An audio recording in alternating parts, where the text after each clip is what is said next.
ጥያቄ ለመለስ ተዘጋጅና ለሊት ቁጭ ብዬ እኮ ነው ቀልድ አልያዝኩም። እሺ አንድ ቁጥር ገነት ስትጽፍ ነበር።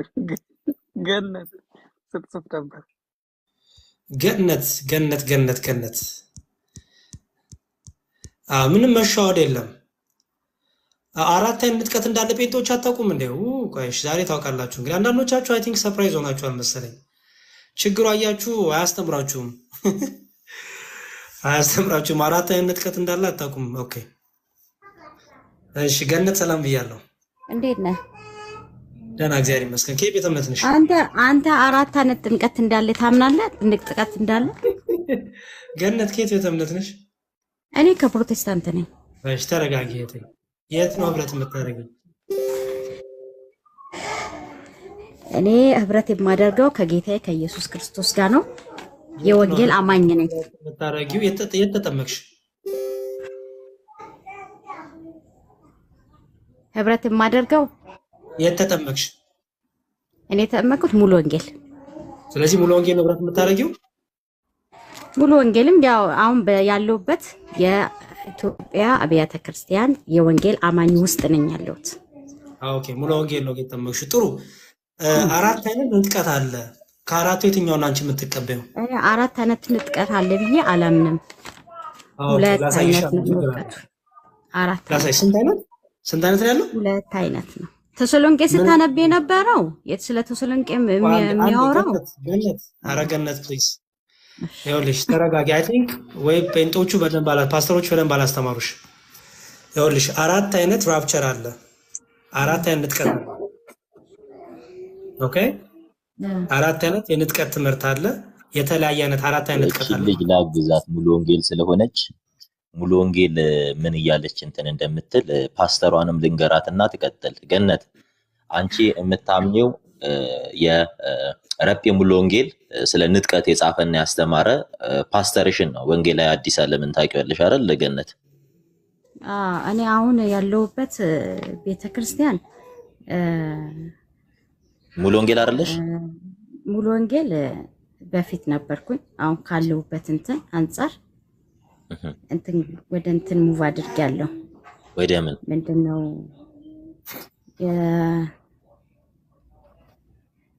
ጳውሎስ ዓለም አቀፍ ከሙሉ ወንጌል ይለያል እንዴ? አንድ ናቸው።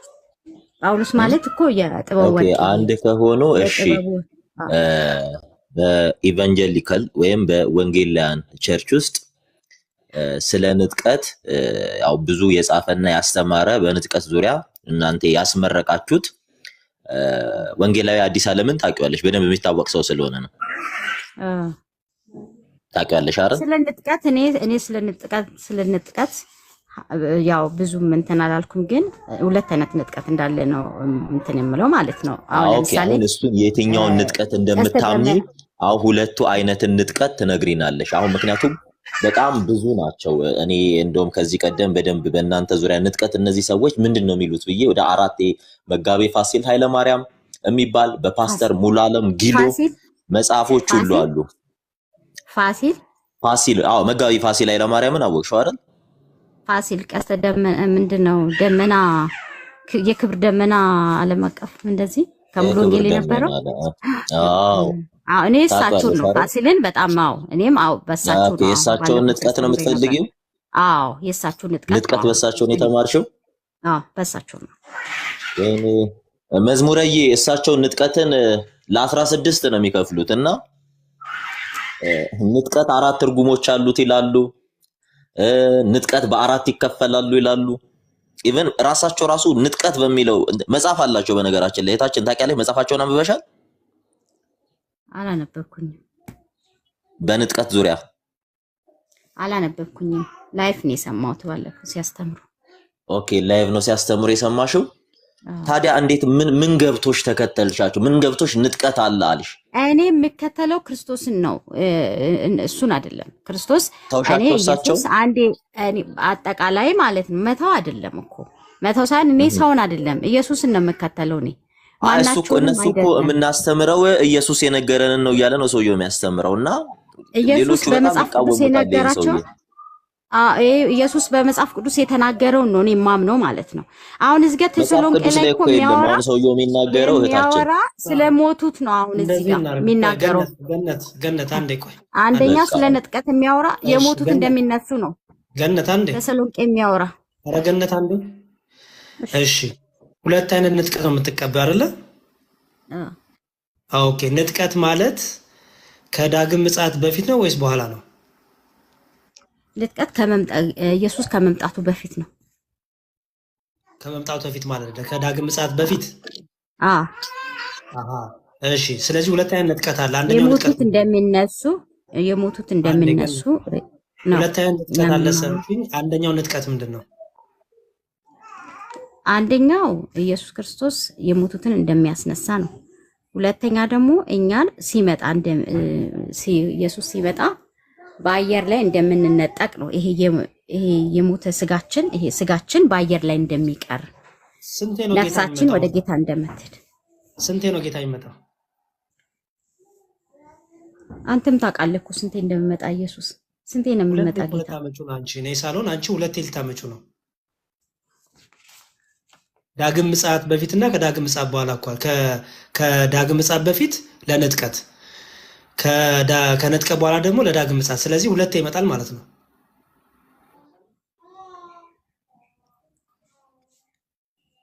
አልገባም ማለት ነው አባባል ማኔ። እሺ ንጥቀት ከዳግም ምጽአት በፊት ነው ወይስ በኋላ ነው? ከዳግም ምጽአት በፊት ነው። አሁን ሲማሩ ምንድነው የቤተ ክርስቲያን ንጥቀትና የምዕመናን ንጥቀት ብለው ነው ሁለት የሚከፍሉት። እነዚህ ጋር ይሄ ሰውዬ የቤተ ክርስቲያን ንጥቀት ይቀድማል፣ የምዕመናን ንጥቀት ይቀድማል ብለህ እንትን በላቸው። አሁን በዚህ ነው የሚጋጩት ሁሉ። መጀመሪያ ግማሾቹ መጀመሪያ የምትነጠቀው ቤተ ክርስቲያን ናት ይላሉ። ግማሾቹ ደግሞ መጀመሪያ የምንነጠቀው እኛ ነን።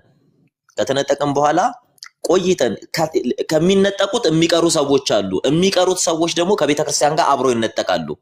ከተነጠቁ በኋላ ተመልሰን እንመጣና በምድር ለ1000 ዓመት ከኢየሱስ ጋር ንጉስ ሆነን እንፈርዳለን ይላሉ።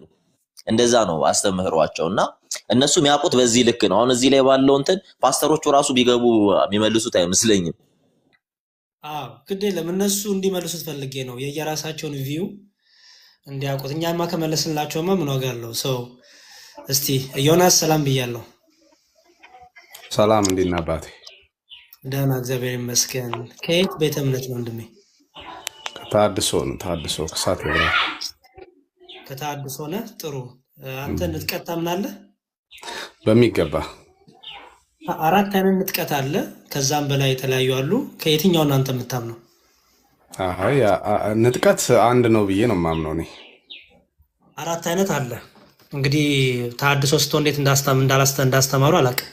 4 አይነት ንጥቀት ነው ያለው። አንደኛው የትኛውን አንተ የምትነጠቀው? ቆይ የቤተክርስቲያን የክርስቶስ አካል ከጌታችን ከኢየሱስ ክርስቶስ በገሃድ ከመምጣቱ በፊት አማኞች አስቀድሞ የሚነጥቁበት አለ። በ69ኛው ሱባኤ እና 70ኛው ሱባኤ በመካከል ስለ ሱባኤ ታውቃለህ አይደለ? የዳንኤል 9:25 ስንቴ ነው የሚመጣው ማለት ነው? 2 ጊዜ በገሃድና በስውር። ምንም በገሃድና በስውር በስውር የክርስቶስን አካል ሊነጥቅ። አንደኛ ተሰሎንቄ መጽሐፍ ምዕራፍ 4:13 ላይ ያለውን አንብቡ። አነባለሁ፣ ችግር የለውም። ምንድን ነው ያልከው? በስውርና በገሃድ ይመጣል ያልከው? ሰውነታችን እኛ ስንለወጥ በዛ በተለወጠው ማንነት እናየዋለን። በአየር ላይ ለመቀበል እንነጠቃለን ጌታ። በዛውም ከጌታ ጋር ነው አለ። ቀስ እያ ታስረዳኛለህ። ወደ መጽሐፍ ቅዱስ ልንሄድ ስለሆነ መጀመሪያ በደንብ እንድሰማ ፈልጌ ነው። በስውር ነው ጌታ ይመጣው? ሲመጣ ይታያል? በገሃድ አይታይም። ለሚለወጡት ግን ይታያል። ሰውነታቸው ለሚለወጠው መጥቶ ነው የሚታያቸው ወይስ ሳይመጣ? አይደለም። ይኸውልህ ፊልጵስዩስ መጽሐፍ ምዕራፍ 3 ቁጥር 20 ላይ እኛ የተዋረደውን ስጋችንን ክቡር ስጋውን እንዲመስል ይለውጠዋል ይላል አይደል? ስለዚህ እኮ ለነገር ላስረዳ ነው እኮ አባቴ። የምናየው ስንለወጥ ነው ልልፈልጌ ነው። አንዴ እሱ ስለ ንጥቀት አያወራም። እኔ እናንተ እሱ ላይ ከፍቼ መጽሐፍ ቅዱሱን እንሟገታለን። አሁን የጠየቅኩ ነገር በድብቅና በይፋ አልክ አይደል? ኦኬ። በድብቅ ሲመጣ መጥቶ ነው ወይስ ሳይመጣ ነው በድብቅ የሆነው? በስውር ማለት በገሃዱ ዓለም አይታይም። ልክ በስጋ እንደተገለጠው ያኔ አይደለም የሚገለጠው፣ ግን ይመጣል፣ በስውር ይመጣል በሚገባ። እሺ ጥሩ። አሁን እያነበብን እንሂድ። መልካም። ስለዚህ ከመከራው በፊት ነው ከመከራው በኋላ ነው ይሄ የሚሆነው? ከመከራው በፊት። ስለዚህ መከራው አያገኛችሁም፣ የጥፋት ልጅም አያገኛችሁም፣ ክህደቱም አያገኛችሁም። በሚገባ። ጥሩ። ቅዱስ ጳውሎስ በተሰሎንቄ ክፍሉ እንዲህ ይላል። እዚህ ሁለተኛ ተሰሎንቄ ምዕራፍ 2 ቁጥር 3 ላይ እንዲህ ይላል። ሁለተኛ ተሰሎንቄ ምዕራፍ 2 ከቁጥር 1 ጀምሮ ላንብብልህ። ነገር ግን ወንድሞች ሆይ ስለ ጌታችን ስለ ኢየሱስ ክርስቶስ መምጣትና ወደ እርሱ ስለመሰብሰባችን በመንፈስ በቃል ወይም ከእኛ እንደሚመጣ በመልእክት የጌታ ቀን ደርሷል ብላችሁ ከአእምሯችሁ ቶሎ እንዳትናወጡ እንዳትደነግጡም እንለምናችኋለን። ማንም በማናቸው መንገድ አያስታችሁ፣ ክህደቱ አስቀድሞ ሳይመጣና የዓመፅ ሰው እርሱም የጥፋት ልጅ ሳይገለጥ አይደርስምና ይላል። አይደርስም የተባለው ምንድን ነው? ክህደት ጌታችን ኢየሱስ ክርስቶስ ወይም ደግሞ ንጥቀት ወደ እርሱ ስለመሰብሰብ። ስለዚህ ንጥቀቱ ወደ እሱ የምንሰበሰበው መቼ ነው ይላል? ከምን በኋላ ነው ይላል? ክህደቱ አስቀድሞ ሳይመጣ የዓመፅ ሰው አለ እርሱም የጥፋት ልጅ ሳይገለጥ አይደርስም። ስለዚህ በፊት ሳይሆን በኋላ ነው ይላል። አንተ በፊት ትላለህ። እዚህ ጋር ከላይ አንብበው፣ ድገመው፣ ከላይ ድገመው፣ በደንብ ስማ። ነገር ግን ወንድሞች ሆይ ስለ ጌታችን ስለ ኢየሱስ ክርስቶስ መምጣትና ወደ እርሱ ስለመሰብሰባቸው ይላል። እዚህ ጋር ስለ ጌታችን ስለ ኢየሱስ ክርስቶስ መምጣት አንድ እና ወደ እርሱ ስለመሰብሰባችን አንድ አይደለም፣ ሁለቱ። አንድ ስማ፣ መምጣትና ይላል። መምጣትና ወደ እርሱ መሰብሰብን ለይልኛ፣ አንድ ላይ ነው ያለው። ጥያቄው ይኸውልህ፣ አሁን የእነኚህ ሰዎች ጥያቄ ምንድን ነው? የተሰሎንቄ ሰዎች ጥያቄያቸው ምንድን ነው ወንድሜ ዮናስ? እዚህ ክፍል ላይ ነው ያለሁት። ቅዱስ ጳውሎስ ብሎ እየመለሰላቸው ነው ስለ ክርስቶስ መምጣትና ወደ እርሱ ስለመሰብሰባችን። ጌታ ይመጣል፣ ወደ እርሱ ይሰበስበናል ነው እያለ ያለው። የሚመጣበትም ዓላማ ወደ እርሱ ሊሰበስበን ነው እያለ ነው። አይ ከታች ግን የሚያወራው ስለ ጌታችን መምጣት እንጂ ወደ ጌታ ስለመሄድ እኛ ወደ ጌታ ስለምንሄደው አይደለም እያወራ ያለው።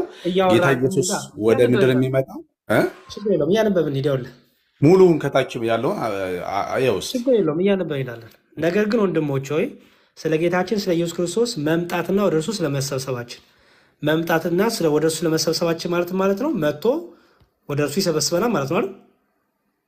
እንደዛ ከሆነ ከታች ያለው የሚያብራራው ስለምንድን ነው? ሁለቱንም ነው የሚያብራራው? አንዱን መልስ ያንደሱ ነው። መምጣት ነው ወደ እርሱ ስለመሰብሰባችን ማለት ነው።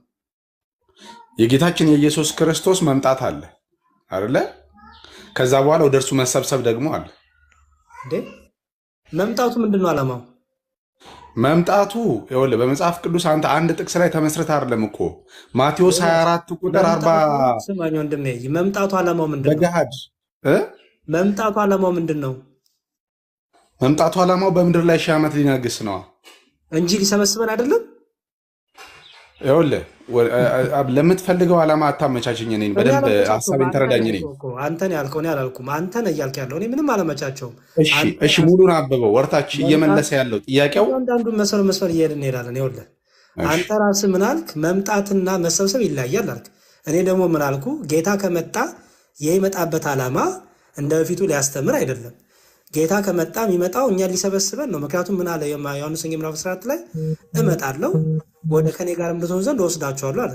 ስለዚህ የሚመጣው ከእርሱ ጋር እንድንሰበሰብ ከእርሱ ጋር እንድንሆን ነው። ቀጠለና በመንፈስ ወይም በቃል ወይም ከኛ እንደሚመጣ በመልእክት የጌታ ቀን ደርሷል ብላችሁ። አየህ የሚያወራው ስለምንድን ነው ማለት ነው? ስለ ጌታ ቀን። ስለ መምጣቱ ነው እኮ። ስለ መምጣቱ ነው አይደል የሚያወራው? ከዛ በኋላ መምጣቱ ደግሞ መቼ ነው አለ። ልነግርህ እኮ ነው እየነገረ ነው። በጣም አሪፍ። ከአእምሯችሁ ቶሎ እንዳትናወጡ አትደንግጡም እንለምናችኋለን። ልክ አሁን እናንተ እንደምታደርጉት ጌታ ሊወስደን ነው ሊመጣ ነው እያሉ የሚያጨረብሩ ስለነበሩ ያን እየነገራቸው ማንም በማናቸው መንገድ አያስታችሁ አለ። ክህደቱ አለ መቼ ነው ይመጣው አለ። ክህደቱ አስቀድሞ ሳይመጣና አየው የዓመፅ ሰው እርሱም የጥፋት ልጅ ሳይገለጥ አይደርስም ይላል። ጌታ የሚመጣው ከምን በኋላ ነው አለ? የጥፋት ልጅ ከመጣ በኋላ ክህደቱ በምድር ላይ ከሆነ በኋላ ይላል። አንተ ደግሞ ከዚህ በፊት ነው መጥቶ የሚወስደን ትላለህ። ጌታ ደግሞ ይኸው እኛ የምንሰበሰበው የጥፋት ልጅ ከመጣ በኋላ ክህደቱ ከሆነ በኋላ ነው ይላል። ቀጠለና ይኸው እኔ እግዚአብሔር ነኝ ብሎ ሲመጣ ደግሞ ይኸው የጥፋት ልጅ እኔ እግዚአብሔር ነኝ ብሎ አዋጅ እየነገረ በእግዚአብሔር ቤተ መቅደስ እስኪቀመጥ ድረስ አምላክ ከተባለው ሁሉ ሰዎችም ከሚያመልኩት ሁሉ በላይ ራሱን ከፍ ከፍ የሚያደርገው ተቃዋሚ እርሱ ነው ይላል። መቼ ነው የመጣው ሐሰተኛ ክርስቶስ? ጠይቀህ አንተ ጌታ ከመምጣቱ በፊት። አይ በሱባኤው አስረዳኝ። በሱባኤው በዳንኤል መጽሐፍ 9:25 መሰረት ላይ ነው ያለሁት። ጌታ ከመምጣቱ በፊት በሱባኤው አስረዳኝ። ሱባኤው ላይ ኢየሱስ መቼ ነው የሚሞተው? እዚሁ ክፍል ይሄን ክፍል የትም አልለቀውም ወንድሜ። እሱን ያዘው ግን ኢየሱስ ራሱ የጥፋት ርኩሰት በተቀደሰችው ስፍራ ቆሞ ስታዩ አንባቢው ያስተውል ይላል አይደል? ይሄ ነው የጥፋት ልጅ። ጌታ ከመምጣቱ በፊት ይኸው መለሰልኝ እኮ ጳውሎስ። በሱባኤው አስረዳኝ። ጌታ ከመምጣቱ በፊት ይላል አይልም? ይላል። ስለዚህ እያወራ ያለው ስለ ጌታ መምጣት ነው እያወራ ያለው። የጌታ ይሄ ጌታ የሚመጣው ከመከራው በኋላ ነው። ኦኬ ከመከራው በኋላ አይደለ? መከራው ደግሞ ምንድነው አለ? ያው በደንብ አስተውል። እኔ እግዚአብሔር ነኝ ብሎ አዋጅ እየነገረ በእግዚአብሔር ቤተ መቅደስ ይላል እስኪቀመጥ ድረስ አምላክ ከተባለው ሁሉ ሰዎችን ከሚያመልኩት ሁሉ በላይ ራሱን ከፍ ከፍ የሚያደርገው ተቋሚ እርሱ ነው። ያው ደግሞ ገና ከእናንተ ጋር ሳለው ይህን እንዳልኳችሁ ትዝ አይላችሁም? ምን በገዛ ራሱ ጊዜ የሚገለጽ ዘንድ የሚከለክለውን አሁን ታውቃላችሁ። ማን ነው የሚከለክለው? እሱን እኮ የጠየኩ ያለሁት እኮ የሚከለክለው ማን ነው? ጠይቃንተ ኧረ ስማኝ ወንድሜ፣ በገዛ ራሱ ይገለጥ አይተባለው ማን ነው? በገዛ ራሱ ጊዜ ይገለጥ ዘንድ የማይችለው ሐሰተኛው ክርስቶስ። ስማኝ፣ የማይችለው አይልም። በገዛ ራሱ ጊዜ የሚገለጽ ዘንድ የሚከለክለውን አሁን ታውቃላችሁ አለው። የሚገለጠው ማን ነው? ሐሰተኛው ክርስቶስ በገዛ ራሱ የሚገለጠው አለ። እሺ ይገለጥ ዘንድ የሚከለክለውን አሁን ታውቃላችሁ አለ። የሚከለክለውን አሁን ታውቃላችሁ። ምንድን ነው ከልካዩ? ማን ነው የሚከለክለው? ይሄ መልስልኝ፣ እየጠየኩ ነው። አንተ ይሄ የክርስቶስ የቤተክርስቲያን ዘመን ስለሆነ የክርስቶስ አካል ዘመን ስለሆነ ቤተክርስቲያን እኮ የለችም አልከኝ እኮ ወንድሜ። አንተ እኮ እንዳንተ ይሄ ንጥቀት ነው ብለኸኛል ቅድም ስጠይቅህ። የንጥቀት ጊዜ ነው። ከታች እያብራራው እኮ ነው። ከላይ ይኸውልህ፣ ከላይ ወደ ጌታችን ወደ ኢየሱስ ክርስቶስና ወደ እርሱ ስለመሰብሰባችን በስህተት በቃል ወይም በመንፈስ የሚጽፉ ሰዎች አሉ ነው አይደል? ጳውሎስ ሲያብራራላቸው ሐሰተኛው ክርስቶስ እንዳይመጣ የሚከለክለው አለ አሁን አለ እኮ። ዮናስ ቆይ ይኸውልህ፣ ሁለት ነገር ተናገርክ። ይሄ ጌታ ይመጣል ያለው ስለ ንጥቀት ነው ወይስ አይደለም? በአንተ ስለ ንጥቀት አይደለም ጌታ ይመጣል የሚለው ለኔ። ቅድም ታዲያ ንጥቀት ነው ለምን አልክ? ኧረ ሰው እኔ አላልኩም። እግዚአብሔር ሰው ምንድን ነው ያልኩህ? ስማ ለየው አልኩህ እኮ ሁለቱንም፣ ወደ እርሱ መሰብሰብና የጌታን መምጣት ለይ። አንድ አይደለም። ቅድም ንጥቀት ብለህ ስለነበር ነው። ኦኬ ስለዚህ ያስታከለ አንደኛ ተሰሎንቄ 4:13 ላይ ነው ያልኩህ እኮ። ይሄን አልፈታንም ገና። እሱ ያንተ ጥቅስ ነው። ይሄን የጠቅሳ ነው የቅዱስ ጳውሎስ የጻፈው ነው። ምን ይላል መሰለህ? ይኸውልህ እዚሁን ነገር ግን ወንድሞች ሆይ ስለ ጌታችን ስለ ኢየሱስ ክርስቶስ መምጣትና ወደ እርሱ ስለመሰብሰባችን አይደል? መቼ ነው ይሄ? የጌታችን የኢየሱስ ክርስቶስ መምጣት በማቴዎስ 24 ላይ ተጽፎልናል። ምንም ድብቅ ነገር አለ? መቼ ነው ወንድሜ መምጣትና መሰብሰባችን የተባለው መቼ ነው? ወደ ጌታችን ወደ ኢየሱስ ክርስቶስ የጌታችን የኢየሱስ ክርስቶስ መምጣት ከመከራ በኋላ ነው። እየጠየቅኩ ያለሁት መምጣትና መሰብሰባችን አንድ ላይ ያለው መቼ ነው? መምጣት ብቻ አይደለም መሰብሰብም አለ። መቼ ነው ይሄ? ይኸውልህ ስማኝ፣ አንተ ሀሳቤን ግራ አታጋባኝ በእናትህ። ይሄንን አንብበህ አትቁም። ወርታች ሂድና አንብበዋ። ተረጋጋ። ኖ እዚሁን ይኸውልህ ምንም ጨርሰው ሲያብራራው እዚሁን ሀሳብ የቀየቅ ስለሆነ እያንዳንዱ ላይ ነው የሚይዝ። ነገር ግን ወንድሞች ሆይ ስለ ጌታችን ኢየሱስ ክርስቶስ መምጣትና ወደ እርሱ ስለመሰብሰባችን መሰብሰባችን የሚሆነው መቼ ነው? መምጣትና መሰብሰብ የጌታችን መምጣት ከመከራ በኋላ ነው። መምጣትና መሰብሰባችን ይላል ወንድሜ። ይሄ መምጣትና መሰብሰባችን የሚሆነው መቼ ነው? ይኸውልህ የጌታችን መምጣትንና ወደ እሱ ስለመሰብሰባችን መጽሐፍ ቅዱስ የሚያወራበትን አውድ ተከትለ ስታጠና መቼ ነው ይሄ የጌታችን የኢየሱስ ክርስቶስ መምጣት ከመከራ በኋላ ነው። የኛ መሰብሰባችን ይላል ወንድሜ። መምጣትና መሰብሰባችን መቼ ነው ሁለቱም የሚሆነው? አሁን እሱ እየመለሰ ያለው የሰዎችን ጥያቄ እኮ ነው አይደል እንዴ? ዮናስ መቼ ነው መምጣቱና መሰብሰባችን የሚሆነው? ከመከራ በኋላ መይቱ ነው ዳግም ምጽአት ነው። አዎ ንጥቀት አይደለም ማለት ነው። ይሄ ንጥቀት አይደለም። ስለ ንጥቀት አይደለም እያወራ ያለ ኮበስ። በመጨረሻ በመንፈስ ወይም በቃል ወይም ከኛ እንዳይመጣ በመልእክት የጌታ ቀን ደርሷል ብላችሁ ከአእምሯችሁ ቶሎ እንዳትናወጡ እንዳደነግጡም እንለምናችኋለን። ይሄ ጻፈው ለማን ነው? ለክርስቲያኖች አይደል? የጌታ ቀን የተባለው የትኛው ነው? የንጥቀት አይደለም። የጌታ መምጣት የዕለተ ምጽአት በጋር በያስ ዕለተ ምጽአት ያ እኮ እኔም እኮ ዕለተ ምጽአት ነው የምለው እኮ። እኔ ደግሞ ንጥቀትን ለይልኝ ነው ከዕለተ ምጽአት እኮ እያልኩ ያለሁት። ስለዚህ እኮ አሁን በጣም አሪፍ ጥሩ እኮ የተግባባ ነው ወንድሜ ጎበዝ። ስለዚህ ይሄ ክፍል አሁን ስለ ንጥቀት ፈጽሞ አያወራም እና በደንብ አስተውል። ግን እዚህ ላይ ከአእምሯችሁ ቶሎ እንዳትነዋወጡ እንዳትደነግጡም እንለምናችኋለን። ማንም በማናቸው መንገድ አያስታችሁ። ክህደቱ አስቀድሞ ሳይመጣና የዓመፅ ሰው እርሱም የጥፋት ልጅ ሳይገለጥ አይደርስምና ይላል። አይደርስም የተባለው የጌታ ምጽአት ነው አይደለ? የጌታ ምጽአት የማይደርሰው የሚሆነው መቼ ነው እያለን ነው ማለት ነው። ከሐሰተኛው ክርስቶስ መምጣት በኋላ ያ አይደለ? የጥፋት ልጅ ከተገለጠ በኋላና መከራው በምድር ላይ ከመጣ በኋላ አይደለም የሚሆነው። ያ ኦኬ፣ በደንብ አስተውል ዮናስ ወንድሜ። የጥፋት ልጅ ይገለጣል፣ መከራው ይሆናል። ይሄ ሁሉ ሲሆን ክርስቲያኖች በምድር ላይ ያሉ የሉም። ይሄ ሁሉ ሲሆን ክርስቲያኖች በምድር ላይ ያሉ የሉም። ወረድ ብላ አንብበው ጨርሰው አንዴ ሀሳቡ እሱን ለመመለስ እንድመልስልህ። ኧረ ተው አሁን እኮ ጥሩ እየሄድን እኮ ነው። ሰዳግም አሁን ይኸውልህ ወደ ታች እኮ ሐሰተኛው ክርስቶስ እንዳይገለጥ የሚከለክለው አለ አለ። አሁን የሚከለክለው ማን ነው የሚለውን መልስልኝ እኮ እያልኩ ያለው። አሁን ይኸውልህ ወንድሜ ስማኝ፣ ይኸውልህ አሁን ያ ሐሰተኛው ክርስቶስ ተከልክሏል አይደለ? ኦኬ፣ ግንስ እስከ ዳግም ምጽአት ከመሆኑ በፊት ግን ይገለጣል አይደል? ትክክል።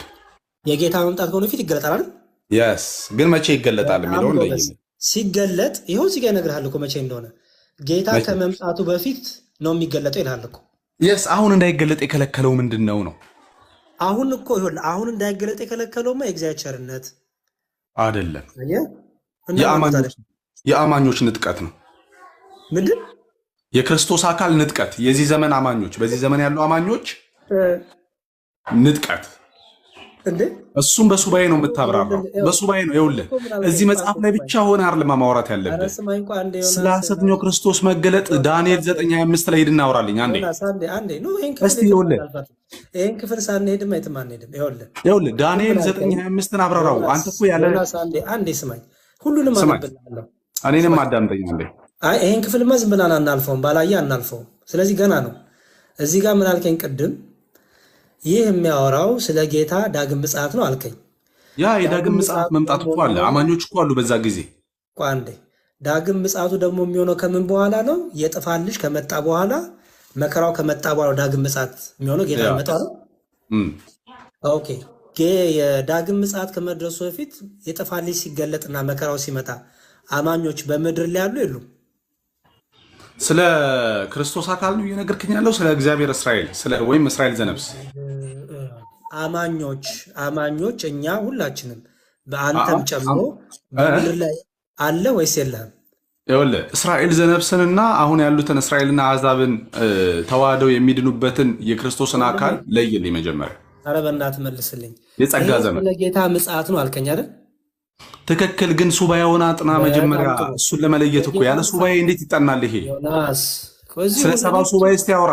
እችን ክፍል ይኸውልህ መቼም አላልፋትም እችን ሳንጨርስ። ያው ዳግም ምጽአት ነው ዮናስ። ስማኝ፣ ኧረ ስማኝ በእናትህ። እሺ ጥቅስን ዝም ብሎ ማለፍ የለም። ያነሳነው በደንብ ይዘን አድምተን ከጨረስን በኋላ ነው የምናልፈው። ነገርኩህ እኮ ስለ መጨረሻው ስለ ዳግም ምጽአት ነው የሚያወራው አልኩህ። እሱ ጥቅስ አይደለ? ጥሩ። ዳግም ምጽአት እኛን አይመለከትም። ዳግም ምጽአት እኛን አይመለከትም። አንተን አይመለከትም ዳግም ምጽአት። ያ እሱን ለማወቅ ሱባኤውን አጥና አልኩህ እኮ። ፈልገህ ነው እንደ ለካ። አንተን አይመለከትም። ስለዚህ ጌታ ሲመጣ በቀኝና በግራ በጎች ከተባሉበት አንተ የለህበትም። የለውበትም። ያው እሱ ከኛ ንጥቀት በኋላ የሚሆን ፕሮግራም ነው። እሱ ኢየሱስ በምድር ላይ ሲገለጥ በጋድ ሲገለጥ እስራኤልን መከራ የሚያሳዩ አህዛብንና የሚረዱ ውሃ የሚያጠጡ እነሱን የሚያግዙ ልክ በመከራው ሰዓት እነሱ የሚፈልጉ አህዛቦችን ነው የሚያወራው። አንተ አይደለም በግ የተባልከው። በግ የተባልኩት የምባለውማ እኔ አይደለሁም። በጊዜው ለእስራኤል መልካምና በጎ የሚያደርጉ ናቸው። በመከራ ዘመን በሰባው ሱባኤ በመከራው ዘመን። ስለዚህ አንተ አይመለከትህም፣ ጥያቄውም አይመለከትም። ተነጥቀሃል። በገነት ነው ያለው አንተ። ያ በሰማይ ሀገራችን በሰማይ ያለው ህዝብ ሁሉ ሲሰበሰብ አንተ አትገኝም እዛ በጌታ ገነት የሚባል የለም። መንግስተ ሰማያት ነው ቀጥታ ቪአይፒ ለእነሱ የሚያዝላቸው ገነት። እነሱ በገነት አያምኑ። እዚህ ጋር እኮ ፌዝ ምናምን አያስፈልግም። ቆይ ችግር የለውም ዮናታን። ይኸውልህ ስማኝ ወንድሜ፣ ማቴዎስ ወንጌል ምዕራፍ 25 ላይ መለከት ይነፋል፣ ጌታ መላእክቱ ይልካል። ከዛ በኋላ ህዝብ ሁሉ ይሰበሰባሉ በፊቱ። ጌታ ደግሞ በግራና በቀኝ ይለያቸዋል። ከዛ እናንተ የአባቴ ብሩካን ኑ ወደ ተዘጋጀላችሁ መንግስት ግቡ ይላቸዋል አይደል? በደንብ አስተውል። ምን አልክ ቅድም? ስንነጠቅ አልክ። ስንነጠቅ የእግዚአብሔር መንፈስ በምድር ላይ አይሰራም፣ ቤተክርስቲያን ስለምትነጠቅ አልከኝ አይደል ቅድም? ኧረ ተው አላልኩም። ሰው እኮ አለ እግዚአብሔር መንፈስ አይሰራም። ቤተክርስቲያን ትነጠቃለች። ቤተክርስቲያን ከተነጠቀች በኋላ አስተኛው ክርስቶስ ይገለጣል ነው ያልኩ። የእስራኤል ፕሮግራም ይጀምራል ማለት ነው፣ ሰባኛው ሱባኤ። እሺ፣ ስለዚህ አሁን የቤተክርስቲያን ከተነጠቀች የእግዚአብሔር መንፈስ አለ ምድር ላይ ይኖራል። እንዴት አይኖርም እንዴ? እስራኤል እኮ ገና ይድናል በመጨረሻው ዘመን ከኛ የክርስቶስ አካል ንጥቀት በኋላ። እስራኤል ሁሉ የሚጎበኝበት የአብርሃም ተስፋ የሚፈጸምላቸው ዘመን ይመጣል። በጣም ጥሩ። ስለዚህ አንተ ከአራቱ ይሄ ተኩል ላይ ያለውን ንጥቀት ነው የምታምነው ማለት ነው አንተ። ገባኝ። አይ ፕሪ ትሪቢሌሽን ነው የማምነው። ፕሪ ምንድን ነው? ፕሪ ምንድን ነው ደግሞ? ከመከራ በፊት። ፕሪ ዴስቲኔሽን አይደለም ወንድሜ፣ ፕሪ ትሪቢሌሽን ነው ያልኩህ እኮ። እሺ ኦኬ፣ እሺ ጥሩ። ስለዚህ አሁን ወደ ተሰሎንቄ እንሂድና እናነብ። አንደኛ ተሰሎንቄ። አሁን አንተ ያልካቸውን ክፍሎች ደግሞ እንዴት ስናነብደው የምታገኘውን ነገር አሳያለሁ። እሺ አንደኛ ተሰሎንቄ። አንድ ነገር ያልገባ ነገር አለ። አንተ ይሄ ስለ ሱባኤ ምንም አታውቅም። ስለ ሱባኤ የምታውቅ ከሆነ በሱባኤ ነው ስለ ንጥቀትና ስለ ክርስቶስ አካል እኔን ማስረዳት ያለብህ፣ ስለ ሰባው ሱባኤ። ኧረ ዮናስ በመጽሐፉ ታስረዳኛለህ። አሁን የሰጠኝን ጥቅሶች እያንዳንዱን እናነብ ነው። እሺ አንደኛ ተሰሎንቄ ምዕራፍ ስንት ነበር ያልከኝ? 4:13 በጣም ጥሩ። በደንብ አስተውል እንግዲህ። እሺ እንዲህ ይላል፣ ነገር ግን ወንድሞች ሆይ 4:13 እስከ 17 ያለውን ያለውና ወንድማችን ብዙም ከ13 እስከ 17 ነው የሚጠቅሱት እነሱ። ወንድማችን 13 ላይ ምንም ነገር የለም የምታስበው ነገር ያለው መሀል ላይ እስከ 17 ላይ ነው ያለው ያንተ ሐሳብ። ከ13 ጀምሮ ይነበብልህ ችግር የለውም። እሺ ነገር ግን ወንድሞች ሆይ ተስፋ እንደሌላቸው እንደ ሌሎቹ ደግሞ እንዳታዝኑ አንቀላፍተው ስላሉ ታውቁ ዘንድ እንወዳለን። ተስፋ እንደሌላቸው እንደ ሌሎች ደግሞ እንዳታዝኑ። ተስፋ እንደሌላቸው ሲል ማለት ነው ተስፋ እንደሌላቸው ሲል ማለት ነው ተስፋ ማለት ነው። የትኛው የንጥቀት ተስፋ ነው የትንሣኤ ተስፋ ነው? የንጥቀት ተስፋ የንጥቀት ጊዜ ሙታን ተነስተው ይነጠቃሉ እንደ የማይበሰብስ አማኞች ማለት ነው። የማይበሰብስ አካል ለብሰው ይነሳሉ። ሙታን ያልኩህ እኔ ሙታን ተነስተው ይነጠቃሉ። እዚህ ቦታ ላይ ስለ ሙታን ያወራል እንዴ? ስላንቀላፉ ለመሰለ ይኸውልህ በደንብ ነገር ግን ወንድሞች ሆይ ተስፋ እንደሌላቸው እንደሌሎች ደግሞ እንዳታዝኑ አንቀላፍቶ ይላል እኮ። አየኸው እኮ ስላንቀላፉት ነው የሚያወራው እኮ ስለሞቱት አይደል? አንቀላፍቶ ስለሞቱ በክርስቶስ ስለሞቱ እኮ። ታዲያ ይሄ እዚህ ጋር ይኸውልህ ተስፋ እንደሌላቸው ተዋሉት ማን ነው? ስለ ንጥቀት ነው አልከኝ እኮ። የሞቱት ሰዎች ተነስተው ይነጠቃሉ ወይ አልኩ እኮ። ለዛ ነው ያ ተስፋ የሌላቸው ሌሎቹ ያላመኑትን እንደነሱ ተስፋ እንደሌላቸው ነው የሚለው እኮ።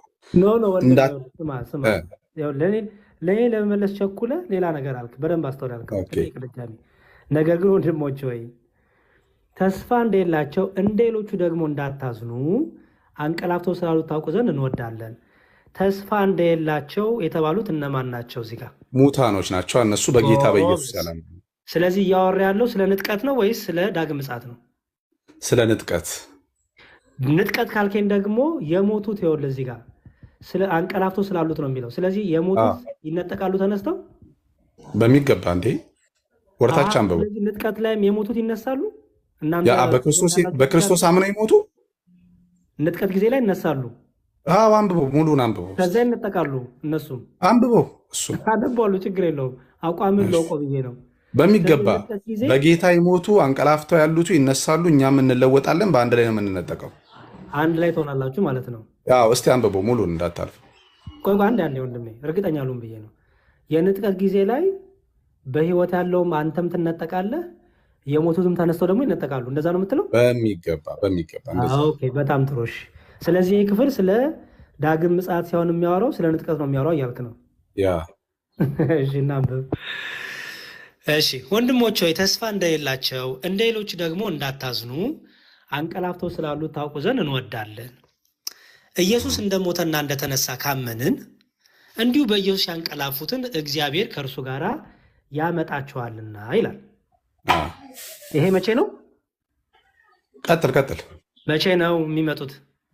ቀጥል። ከየት ነው የሚያመጣቸው? ከሰማይ ነው ልትለኝ እኮ ነው አይደለ? ከላይ ወርታች ወንድሜ ስለ ሙታን እያወራ ከሰማይ አልልህም። እኔ አይዞህ ያንቀላፉትን ከመቃብር ያወጣቸዋል እያለ ነው። ያመጣቸዋል። ይሄ በስውር በጌታ ኢየሱስ ክርስቶስ ለአማኞች ሊነጥቅ ሲመጣ በንጥቀት ጊዜ ነው ወይስ ዳግም ምጽአት? በንጥቀት ንጥቀት። እሺ አስተውሉ፣ ሁላችሁም አስተውሉ። በኢየሱስ ያንቀላፉትን እግዚአብሔር ከእርሱ ጋር ደግሞ ያመጣቸዋል። በጌታ ቃል የምንላችሁ ይህ ነውና እኛ ሕያዋን ሆነን ጌታ እስኪመጣ ድረስ የምንቀር ያንቀላፉትን አንቀድምም ይላል። ያ በደንብ አስተውል፣ ስማኝ። እኛ ሕያዋን ሆነንም ጌታ እስኪመጣ ድረስ የምንቀር። ጳውሎስ አሁን ሕያው ነው አለ በስጋ በነበረበት ጊዜ ስለሆነ እየጻፈ ያለው በዛ አውድ ተታረቀ እኮ። ስለዚህ የነበሩትን ሰዎች አይመለከትም፣ ጳውሎስንም አይመለከትም። ምክንያቱም ሞቷል አይደል? ያ በጊዜው ግን እሱ በህይወት እያለ ቢከናወን ያ ነገር የሚሆነውን ያ እኮ ለእኛ ነው አሁን የሚያገለግለው። መቼም አልተከናወንም፣ አይከናወንምም። እኔ የምልክ ምክንያቱም ቅዱስ ጳውሎስ ስለ ንጥቀት እያወራ አይደለም። ቢከናወን ኖሮ አልክ። ምክንያቱም አልተከናወንም፣ አይከናወንምም። በደንብ ስማ። እኛ ሕያዋን ሆነን ጌታ እስኪመጣ ድረስ የምንቀር እኛ ብሎ ራሱንም ጨምሮ ህዝቡንም ጨምሮ አይደለ? አሁን ጳውሎስ በስጋ አለ የለም? የሰሙት ሰዎች በስጋ አሉ የሉም? አንቀላፍተዋል ሁሉ። እሺ ጌታ እስኪመጣ ድረስ የምንቀር አለ። ምን ማለት ነው? ጌታ ሲመጣ በህይወት ያለን እሱ በህይወት እንዳለ ሰው ሆኖ ነው ራሱን እያወራ ያለው ወንድሜ። በዛ ሰዓት ጌታ ኢየሱስ ቢመጣ እሱ በህይወት አለ። በህይወት ያሉት ማለት ነው ጠየቁ። ወንድሜ ስማኝ፣ አሁን እነሱ አንቀላፉ ደግሞ ለኛ ነው። አሁን አንተና እኔ በህይወት አለ። ቀስ እያልክ ወንድሜ፣ ቀስ እያልክ ስታነበው እየገባህ ይመጣል። እኛ ሕያዋን ሆነን ጌታ እስኪመጣ ድረስ የምንቀር ያንቀላፉትን አንቀድምም። ያ ያንቀላፉ አሉ፣ እሱ በህይወት ያለ አለ። አንቀላፍቷል እኮ እሱ አይደል? አሁን እሱ በህይወት አለ፣ እነሱ አንቀላፍተዋል በጊዜው። አሁን ደግሞ እኛ በህይወት አለን፣ እሱ አንቀላፍቷል። አንደኛው ነስ እሺ፣ ይኸውልህ እኛ ሕያዋን ሆነን ጌታ እስኪመጣ ድረስ የምንቀር እርሱ የለም። አሁን ተማሪዎቹም የሉም፣ እርሱም የለም፣ በስጋ አርፈዋል አይደለ እኮ። አሁን ጌታ እስኪመጣ ድረስ በህይወት የሚኖሩ ሰዎች የሉም እንዴ ወንድሜ? በጣም ጥሩ። ስለዚህ ይኸውልህ ሕያዋን ሆነን ጌታ እስኪመጣ ድረስ የምንቀር ሲባል የማይሞት የለም። ሁሉም ሰው አይሞትም። አሁን ጴንጤ ወይም እናንተ ንጥቀት የምትሉት እኛ እኮ አንሞትም፣ በቃ ሁላችን እንጠቃለን የምትለው አይደለም ማለት ነው። ይሄ ስለ ንጥቀት እያወራ አይደለም፣ ስለ ጌታ መምጣት እያወራ ነው። ዳግም ምጽአት ለምን ብትለኝ ያንቀላፉትን አንቀድማቸውም ይላል። ያንቀላፉት አማኞች አይደሉ? ያንቀላፉትን አንቀድማቸውም። የቶቹን?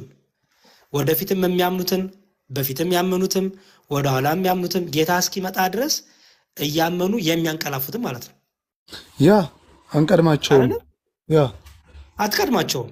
ስለዚህ ሁሉም እኩል የሚነሳው መቼ ነው? ዳግም ምጽአት። ምክንያቱም የዓለም ፍጻሜ የሚሆነው የዛን ዕለት ስለሆነ እንጂ እና የዓለም ፍጻሜ ነው እንደሚያወራው። እስቲ አንብበው። በጣም የዓለም ፍጻሜ ነው እንደሚል ለምን መሰለህ? የዓለም ፍጻሜ እሱ ይመጣል እንጂ እኛ ምን ልናደርግ ነው የምንሄደው? ወር ላይ ላሳየው ወንድሜ እሺ ላሳየው። አንብቡ።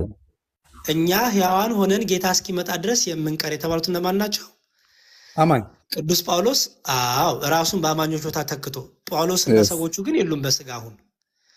ግን ምን አለ? ጌታ ሲመጣ ይሁን አሁን ጌታ ዛሬ ድንገት ቢመጣ አስተውል፣ የዓለም መጨረሻ ዛሬ ቢሆን እኔ እናንተ እንግዲህ እንደ እግዚአብሔር ፍቃድ ካልሞትን ሳንሞት መጣ ማለት ነው ጌታ።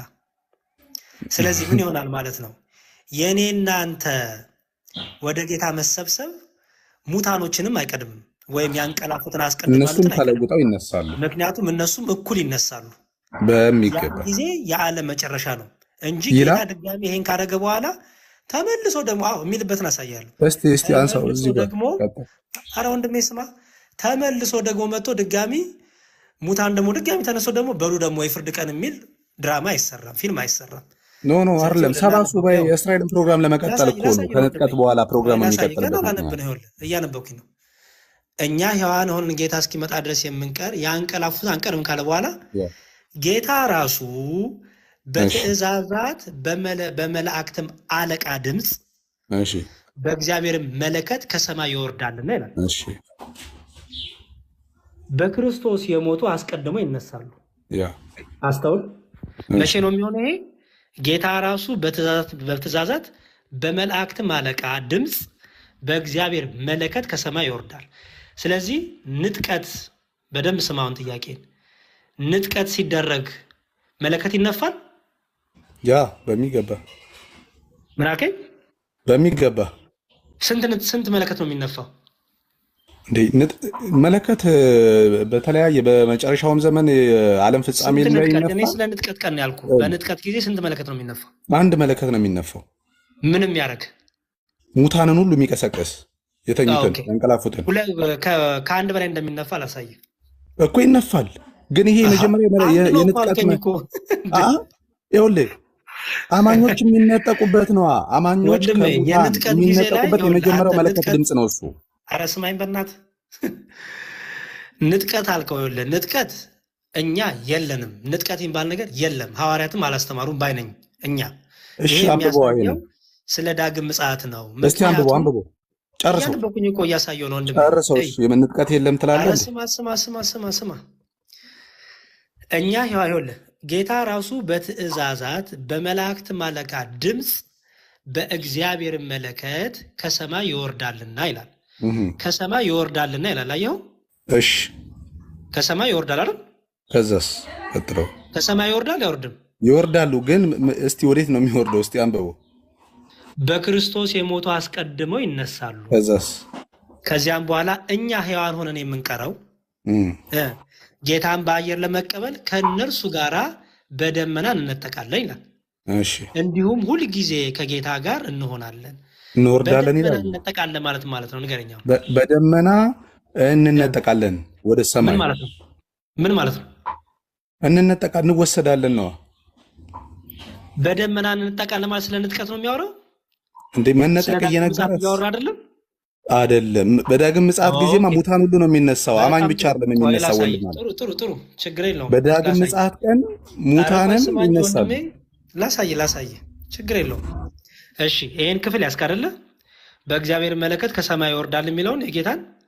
ስለዚህ ጌታ ሁለት ጊዜ ይወርዳል ማለት ነው። አሁን በአንተ ትምህርት አንደኛ ለንጥቀት አይደል? በስውር ማለት ነው። ምክንያቱም እኛ የማይበሰብስ አካል ለብሰን ስንለወጥ ስውር አይልም። የት አለ ስውር የሚል? ስትለወጥ ስውር አንተ ነህ እኮ ወንድሜ። ስውር የሚል አሳየኝ። እንለወጣለን አላለም እንዴ? ቆይ ስማ፣ መለወጥ አስፈልገው ከዚህ ዓለም እኮ ለመሰወር ነው። ስለ አንተ ነው ወንድሜ። ያ እሱማ በስውር ያልከውን አሳየኝ። ስማ ይኸውልህ፣ እኛ የማይበሰብሰውን አካል ስንለብስ ከዚህ ዓለም ነው አይደል የምንወጣው? ሰማያዊውን አካል ስንለብስ ለዚህ ዓለም አንታይም። ስለ አንተ አካል መልበስ አለ። በቃ ስለ እኔ ልመልስልህ። ቆይ አንተ ስለ አንተ አልፈለግም። እኔ የጠየቅኩህ ስለ ጌታ ነው። ጌታ በስውር ይመጣል ብለሃል። እሱን አምጣልኝ። በስውር የሚመጣበት ምክንያቱ ኢየሱስ ከሞት ሲነሳ የተነሳበት መንፈሳዊ አካል ነው የሚል አንተ ግልጽ ሊሆን የሚለው ማስረጃ ስጠኝ። ስማኝ፣ ኢየሱስ ከሞት ከተነሳ በኋላ ያን የለበሰውን ሰውነት ነው የምንለብሰው። ስለ አንተ አይደለም የምፈልገው እኔ የፈለግኩት ኢየሱስ ክርስቶስ እንዳወራ እድል ስጠኝ። መጀመሪያ በስውር ይመጣል ብለሃል። በደንብ ስማኝ። ኖ መጀመሪያ እንዳወራ እድል ስጠኝ። አንተ እድል የምሰጥህ ቀጥታ መልሴን ስትመልስልኝ ነው። ምክንያቱም መልስልሃለሁ፣ ብለህ ችግር ከራስህ የለም። ከኪሳው የምታወራውን አልሰማህም። ማስረጃ ስጠኝ። ኢየሱስ ክርስቶስ በስውር ነው የሚመጣው ያልከኝ ስጠኝ። ምክንያቱም እዚህ ጋር ከሰማይ ይወርዳል ይላል። ያ በመላእክት ድምፅ፣ በመላእክት አለቃ ድምፅ፣ በእግዚአብሔር መለከት ከሰማይ ይወርዳል ይላል። ስውር ነው የስ ብለሃል። ይሄ ስውር የሚለውን ያ አሳየኝ።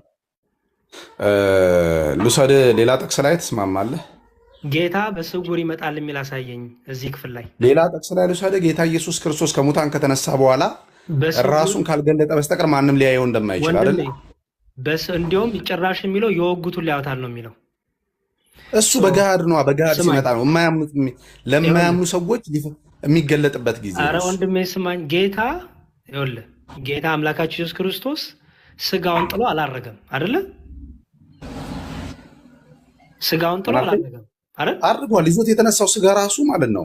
ስማ፣ ስጋውን ጥሎ አርጓል እያልክ ነው? እንደዛ አላልኩም። በጣም ጥሩ። እስጢፋኖስ ሰማይ ሲከፈት ያየው ክርስቶስን ነው አይደለ? ያ በሚገባ በመንፈሳዊ አይኑ አይቶታል። የሰው ልጅ ያለዋል አይደለ? የስ በጣም ጥሩ። አሁን እዚህ ጋር ከሰማይ ይወርዳልና ሲል ስውር ነው ያልክበትን እዚህ ክፍል ላይ ያለክ ማስረጃው ፊልጵስዩስ መጽሐፍ ምዕራፍ 2 ቁጥር እዚህ ክፍል ላይ ማስረጃው አለ የለህም? የለኝም ምዕራፍ 3 20 ላይ ዮናስ እዚህ ክፍል ላይ ማስረጃው አለ የለህም? ከሌለ አንተ በአንድ አሁን የሚመጣበትን አካል ማወቅ እኮ ለአንተ በቂ ነው። ጌታ በገሃድ ሁሉም ይታያል አይታይም የሚለው በቂ ብሎ ነገር መሸዋወድ የለም ወንድሜ። ስማኛ በስውር አንዴ አንተ ስማኛ አንዴ እዚህ ክፍል ላይ አለ ጥቅስህ እዚህ ክፍል ላይ አለ። ስጠኝ ስውር የሚል ልጠይቅህ ነው አንተን በዚሁ ክፍል በዚሁ አውድ በዚሁ ክፍል ኢየሱስ ሲመጣ በምን አይነት አካል ነው የሚገለጠው? እኔ አጠይቀኝ። እኔማ በዳግም ምጽአት ማምን ሰው ነኝ። ጌታ ሁለቴ ይመላለሳል ብዬ እኔ ድራማ ማውራ ሰው አይደለሁም። ጌታ አንዴ ይመጣል፣ የወጉቱን ሊያወጣል። የወጉት ያወጣል አይደል? አንተን ከወጉት የሚለይህ ምንድን ነው? ኧረ ተወኝ በእናትህ። እሱ ምን ሆነ? አንተን ከወጉት የሚለይህ ምንድን ነው? እሱ መልስልኝ፣ ማስረጃን መልስልኝ። ይኸውልህ እነሱ ይለወጣሉ አይደል? የሚለወጡት ወደ ምን አይነት ሰውነት ነው የሚለወጡት? ዮናስ ስለ ሰዎቹ ሰማያዊ አካል ስለመልበሳቸው አይደለም ጥያቄ። ሰማያዊ አካል ሲለብሱ ምን ይሆናሉ ነው? ስለ ሰዎቹ አልጠየቅኩም። እሱን አይደል እንደሚመስሉት? ኢየሱስ ክርስቶስ ክቡር ስጋውን ይመስል ዘንድ ነው እኮ እንለወጣለን የሚለው። ኢየሱስ ክርስቶስ ቢስ ተሰውሮ ነው የሚመጣው። ስውር ሆኖ ነው ብለሃል። እሱ ስማኛ ስውር ሆኖ፣ ምክንያቱም ያው ጌታ ራሱ በትእዛዝ በመላእክት ማለቃ ድምፅ በእግዚአብሔር መለከት ከሰማይ ይወርዳል ነው የሚለው። ከሰማይ ይወርዳል እያለ ተሰውሯል ያልክበት ማስረጃ ስጠኝ። ስማኛ አንድ ጊዜ እስኪ ለእኔ ጥያቄ መልስ። አንተ መጀመሪያ ፕሊዝ ማስረጃ ስጠኝ ወንድሜ። ፊልጵስዩስ መጽሐፍ ምዕራፍ 3 20 አንብብልኝ። እሺ፣ ስለዚህ እዚህ ላይ ማስረጃ የለም። ወደ ፊልጵስዩስ ሊድ ተመሳሳይ ነው እኮ ሀሳቡ። አንተ ጳውሎስ መልእክት እኮ በሌላው መጽሐፍ ቅዱስ አታምንም እንዴ? አትጨነቅ፣ በቃ በሌላ ጥቅስ ላስረዳክ። ችግር የለውም። ፊልጵስዩስ ላይ ሄድልና ክርስቶስ ይሰወራል ያልክበት ታገኛለህ። ከዚህ ዓለም ከገሃዱ ዓለም ነው እኮ የምንሰወረው።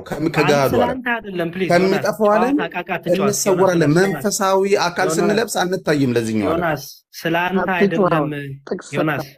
ዮናስ ጨዋታ ከያዝክ ፕሊዝ እናቁምና ፊልጵስዩስ ላይ ስማኝ፣ የጠየቅኩ ስለ አንተ ፊልጵስዩስ መጽሐፍ ላይ ሄድ። ስማኝ አንዴ እያጭበረበርክማ አልሄድም። ይኸውልህ የጠየቅኩ ክርስቶስ ተሰውሯል ይሰወራል ያልከው አንተ ነህ። ይሄ ማስረጃ ስጠኝ ስልህ እኛ እንሰወራ እኛ እንወጣን ትለኛለህ። ስለኛ እሺ፣ ቆላሲስ መጽሐፍ ምዕራፍ 3 1 ላይ ሄድልኝ። እሺ፣ ስለመሰወር እንድናወራ ከፈለግ ተውከው ፊልጵስዩስን ተውከው ፊልጵስዩስን እሱንም አላነባልከኛ። እሱን አንብብልኝና ፊልጵስዩስን መጣው እኮ ያው 3 20 ላይ በቃ 3 20 ላይ ሄድልኝ። ስለዚህ ጌታ ተሰውሯል የሚል ማስረጃ ላይ ነው እንግዲህ ቃል በቃል ነው አንተ ተሰውሯል የምትለዋን ቃል የምትፈልጋት። በእናትህ ዮናስ ቀልድ ነው ያዝከው? አይደለም በቃ አይደለም። ስለዚህ ቀልድ ካልሆነ ቁም ነገር መልስልኝ። እኛ ሀገራችን በሰማይ ነውና ከዚያ ደግሞ የሚመጣ መድኃኒትን እርሱንም ጌታን ኢየሱስ ክርስቶስን እንጠባበቃለን። እርሱም ሁሉን እንኳን ለራሱ ሊያስገዛ እንደሚችል አሰራር ክቡር ስጋው እንዲመስል የተዋረደውን ስጋችን ይለውጣል። ማንን ምንድን ነው የምታወራው? አልገባኝም። ምንን እንዲመስል ነው የሚለውጠው? የማንን ሰውነት እንዲመስል ነው የሚለውጠው? ስለማን ነው የምጠይቀህ ያለሁት? ከላይ ስለምን ይኸውልህ ጥያቄ ክቡር ውስጥ ስጋውን እንዲመስል ዮናስ የተዋረደውን ዮናስ ስጋችንን ይለውጠዋል ካለ ዮናስ ጥያቄ የሚፈለገው እኛ ዮናስ ክርስቶስን ለመምሰል ነው የምንለወጠው አይደል እንዴ? ዮናስ ጥያቄ ምን ነበረ? ስለ በስውር ለመንፈሳዊ ለአማኞች ብቻ ጌታ ኢየሱስ ክርስቶስ ነው የሚገለጠው በንጥቀት ሰዓት እያልኩ ነው አይደለ? ምን አልከኝ? እሱ በደንብ ደግሞ ስማ። የሚሆነው ጥያቄ ላስረዳህ እኮ ነው። ጥያቄ እሱ እንዴት ስማ ዮናስ ጥያቄ ምንድን ነው የጠየቅኩ? አየህ የንጥቀት ትምህርት በጣም ኮንፊውዝን ግራ የሚያጋባችሁ ነው፣ ውሸት እንደሆነ የምታየው ለዚህ ነው። ምን አልከኝ? የሚያጋባ አይደለም፣ ግራ ክርስቶስ የሚያጋባ አልክ። ስማኝ ክርስቶስ ልክ ይገለጣል ከሰማይ ይወርዳል ስል ምን አልከኝ? አዎ ግን አልክ ስውር ነው አይታይም አልከኝ። ኦኬ ማስረጃ አምጣ ስል እሱን ላሳያ እዚህ ጋር እኛ እንለወጣለን ትላለህ። ይሄ ለምን አትመልስልኝም? ስማኝ ዮናስ መዝሙረ መልስልኝ። ለኔ በጣም አደረከኝ በእናት ጭራሽ እኮ ምንም አይገናኝም። ስማ እኔ እንቅልፌን አጥቼ ቁጭ ያልኩት በጣም ታገስኩ። በጣም በቃ እንትን ትላለህ ብዬ እንዴ በጣም እንትን ሆንክ፣ ሙሉጭ ልጭ ያልክ እዛ ትላለህ እዚህ ትላለህ፣ የማይገናኝ ነገር። እሺ ግቡ ጴንጤዎች፣ አሁን ደግሞ ከሌሎቹ ጋር ታወራላችሁ። አራት አይነት ንጥቀት አላችሁ። ይህን ጥቅስ የሰጠን ያሬድዬ በስውር ክርስቶስ እንግዲህ እንደሚመጣ ሊያሳየን ነበር አይደል? አይገርምም?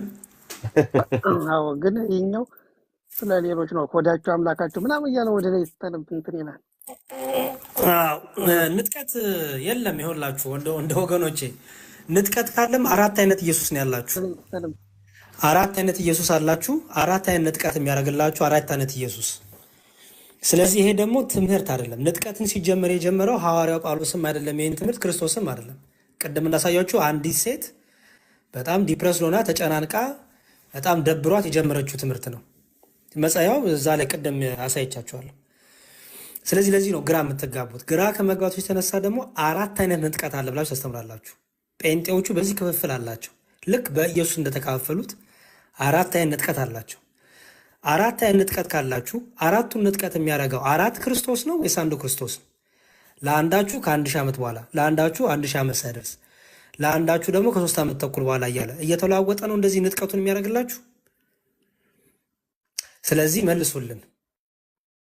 ሀና ሰላም ብያለሁ። ሰላም እንዴት ናችሁ? ደህና እግዚአብሔር ይመስገን።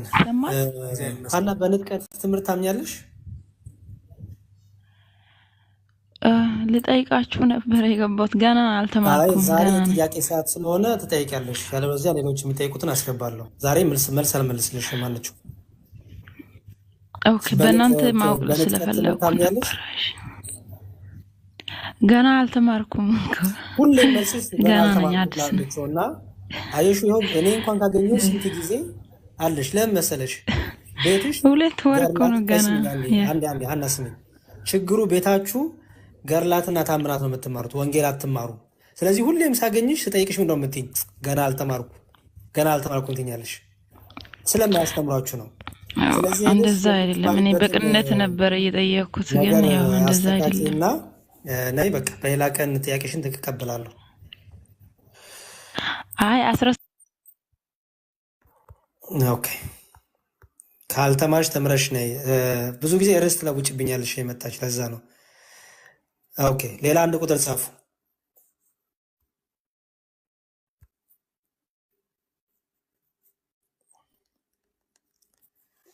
በጣም ይገርመኛል። ይኸው ስንት ዘመን አገኘኋት ሰሙዬ ይመስላል። በጣም ብዙ ጊዜ አገኘኋት። ብታይ ስጠይቃት አልተማርኩም፣ ስለ ጥምቀት አልተማርኩም፣ ስለ ቁርባን አልተማርኩም።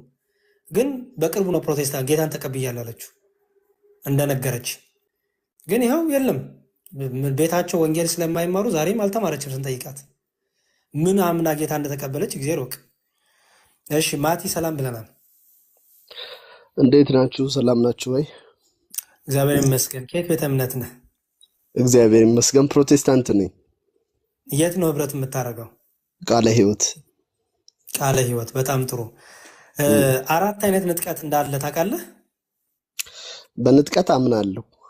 ጥያቄ አራት አይነት ንጥቀት እንዳለ ታምናለህ? አዎ የተለያየ አመለካከት አለ በጥምቀት ዙሪያ ላይ። በንጥቀት ጥሩ ሰው አራት አይነት ንጥቀት ካለ አንተ የትኛውን ንጥቀት ነው የምትቀበለው ከአራቱ?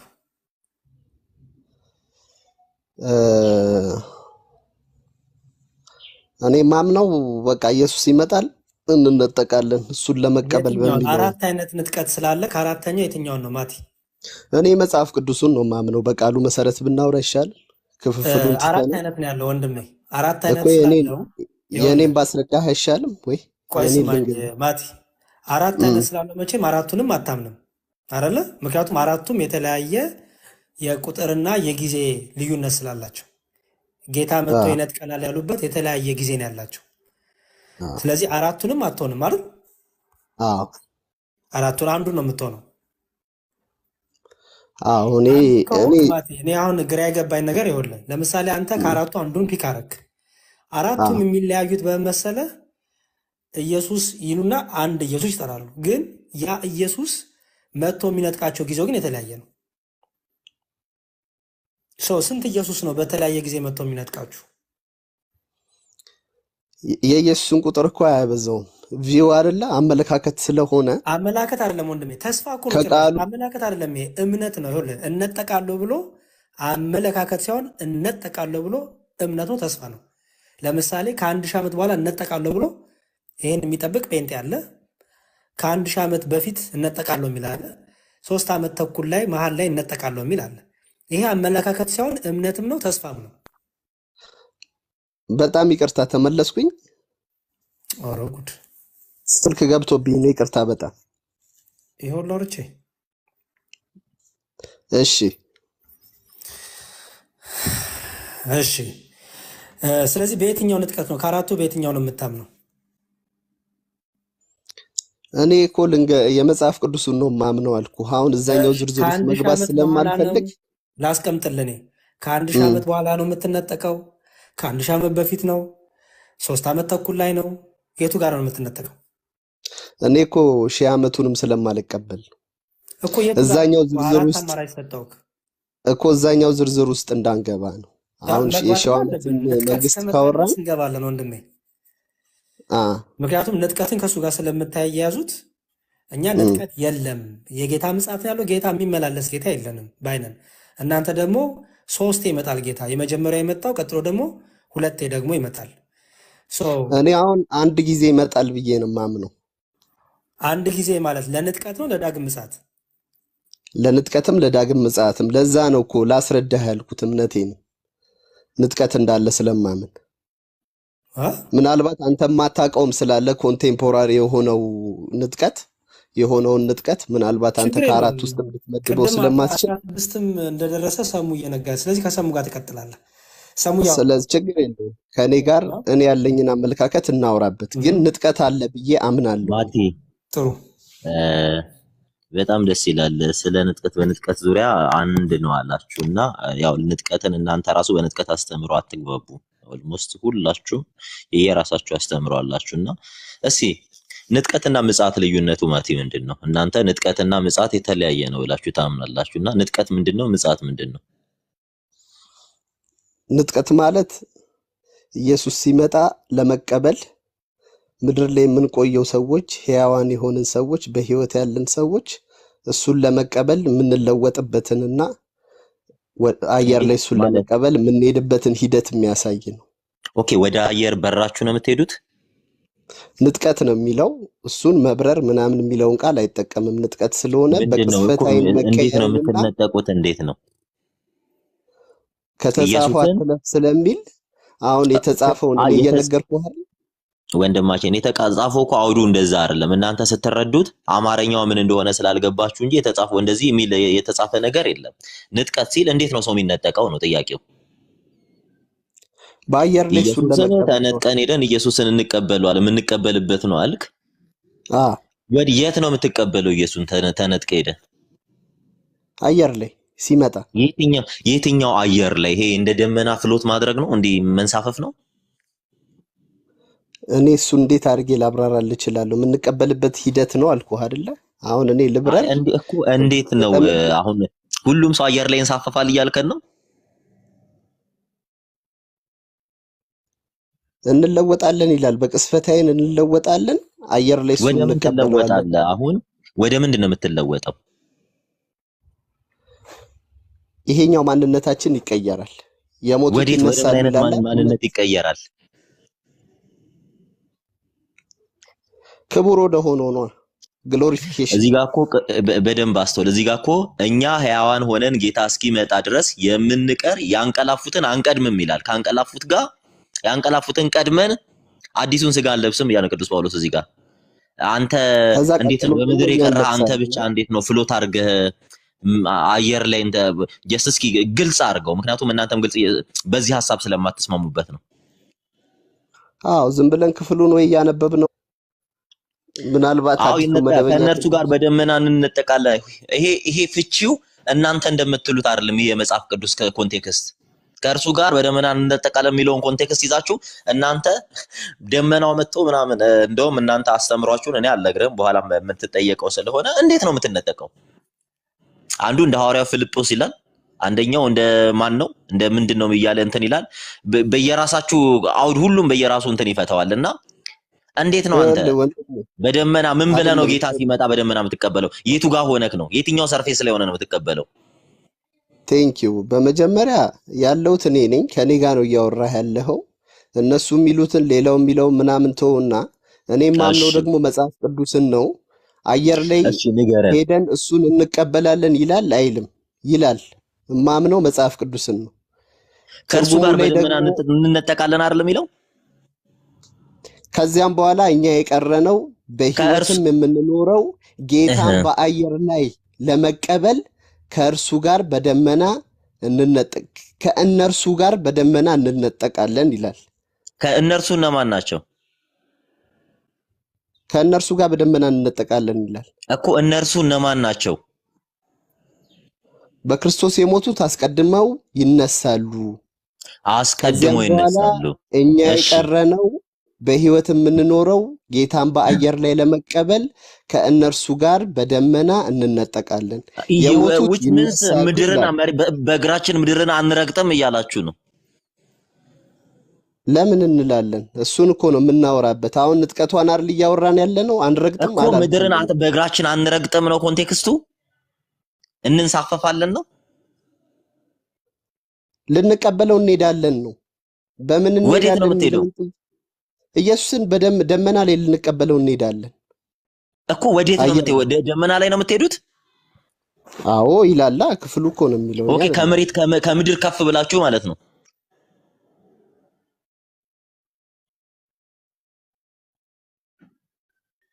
ናት ማቲ ወይ ማቲ እዚህ ጋር ደመና ተብሎ የተጠቀሰው አውዱ ምኑን ነው? እስኪ ደመና የተባለውን አውድ ትፈታልን አለ።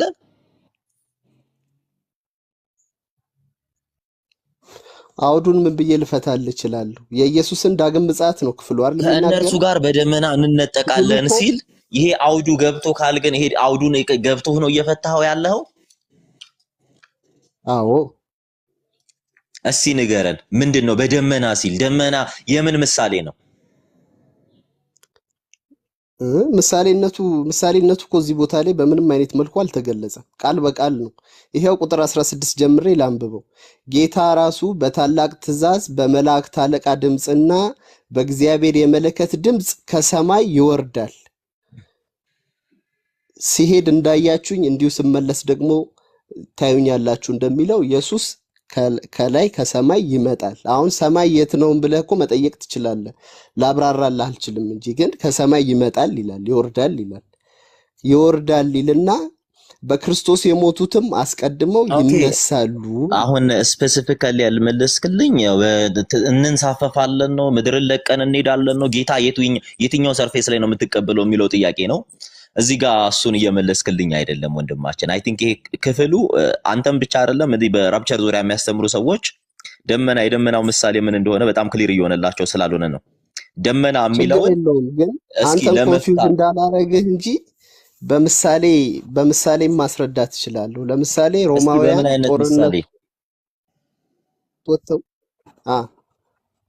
ሮማውያን ጦርነት ወጥተው አሸንፈው ሲመለሱ ህዝቡ ከከተማ ወጥቶ ተቀብሏቸው ወደ ከተማ ይዟቸው ይመጣል። ራፕቸር ላይ ከዛ ጋር የተገናኘ ሐሳብ አለው። የኢየሱስ ዳግም ምጽአት ሁለቴ ነው ብዬ አላምንም እኔ። አንድ ጊዜ ነው የሚመጣው። ሲመጣ ግን እሺ ስለ ምጽአትና እሺ ሁለተኛው እስኪ ምጽአትና ንጥቀት ልዩነቱ ምንድነው ነው እስኪ ንገረን እሱን እስኪ ምጽአት ምንድነው እስኪ ዳግም ምጽአት ማለት የኢየሱስ ዳግም ምጽአት ነው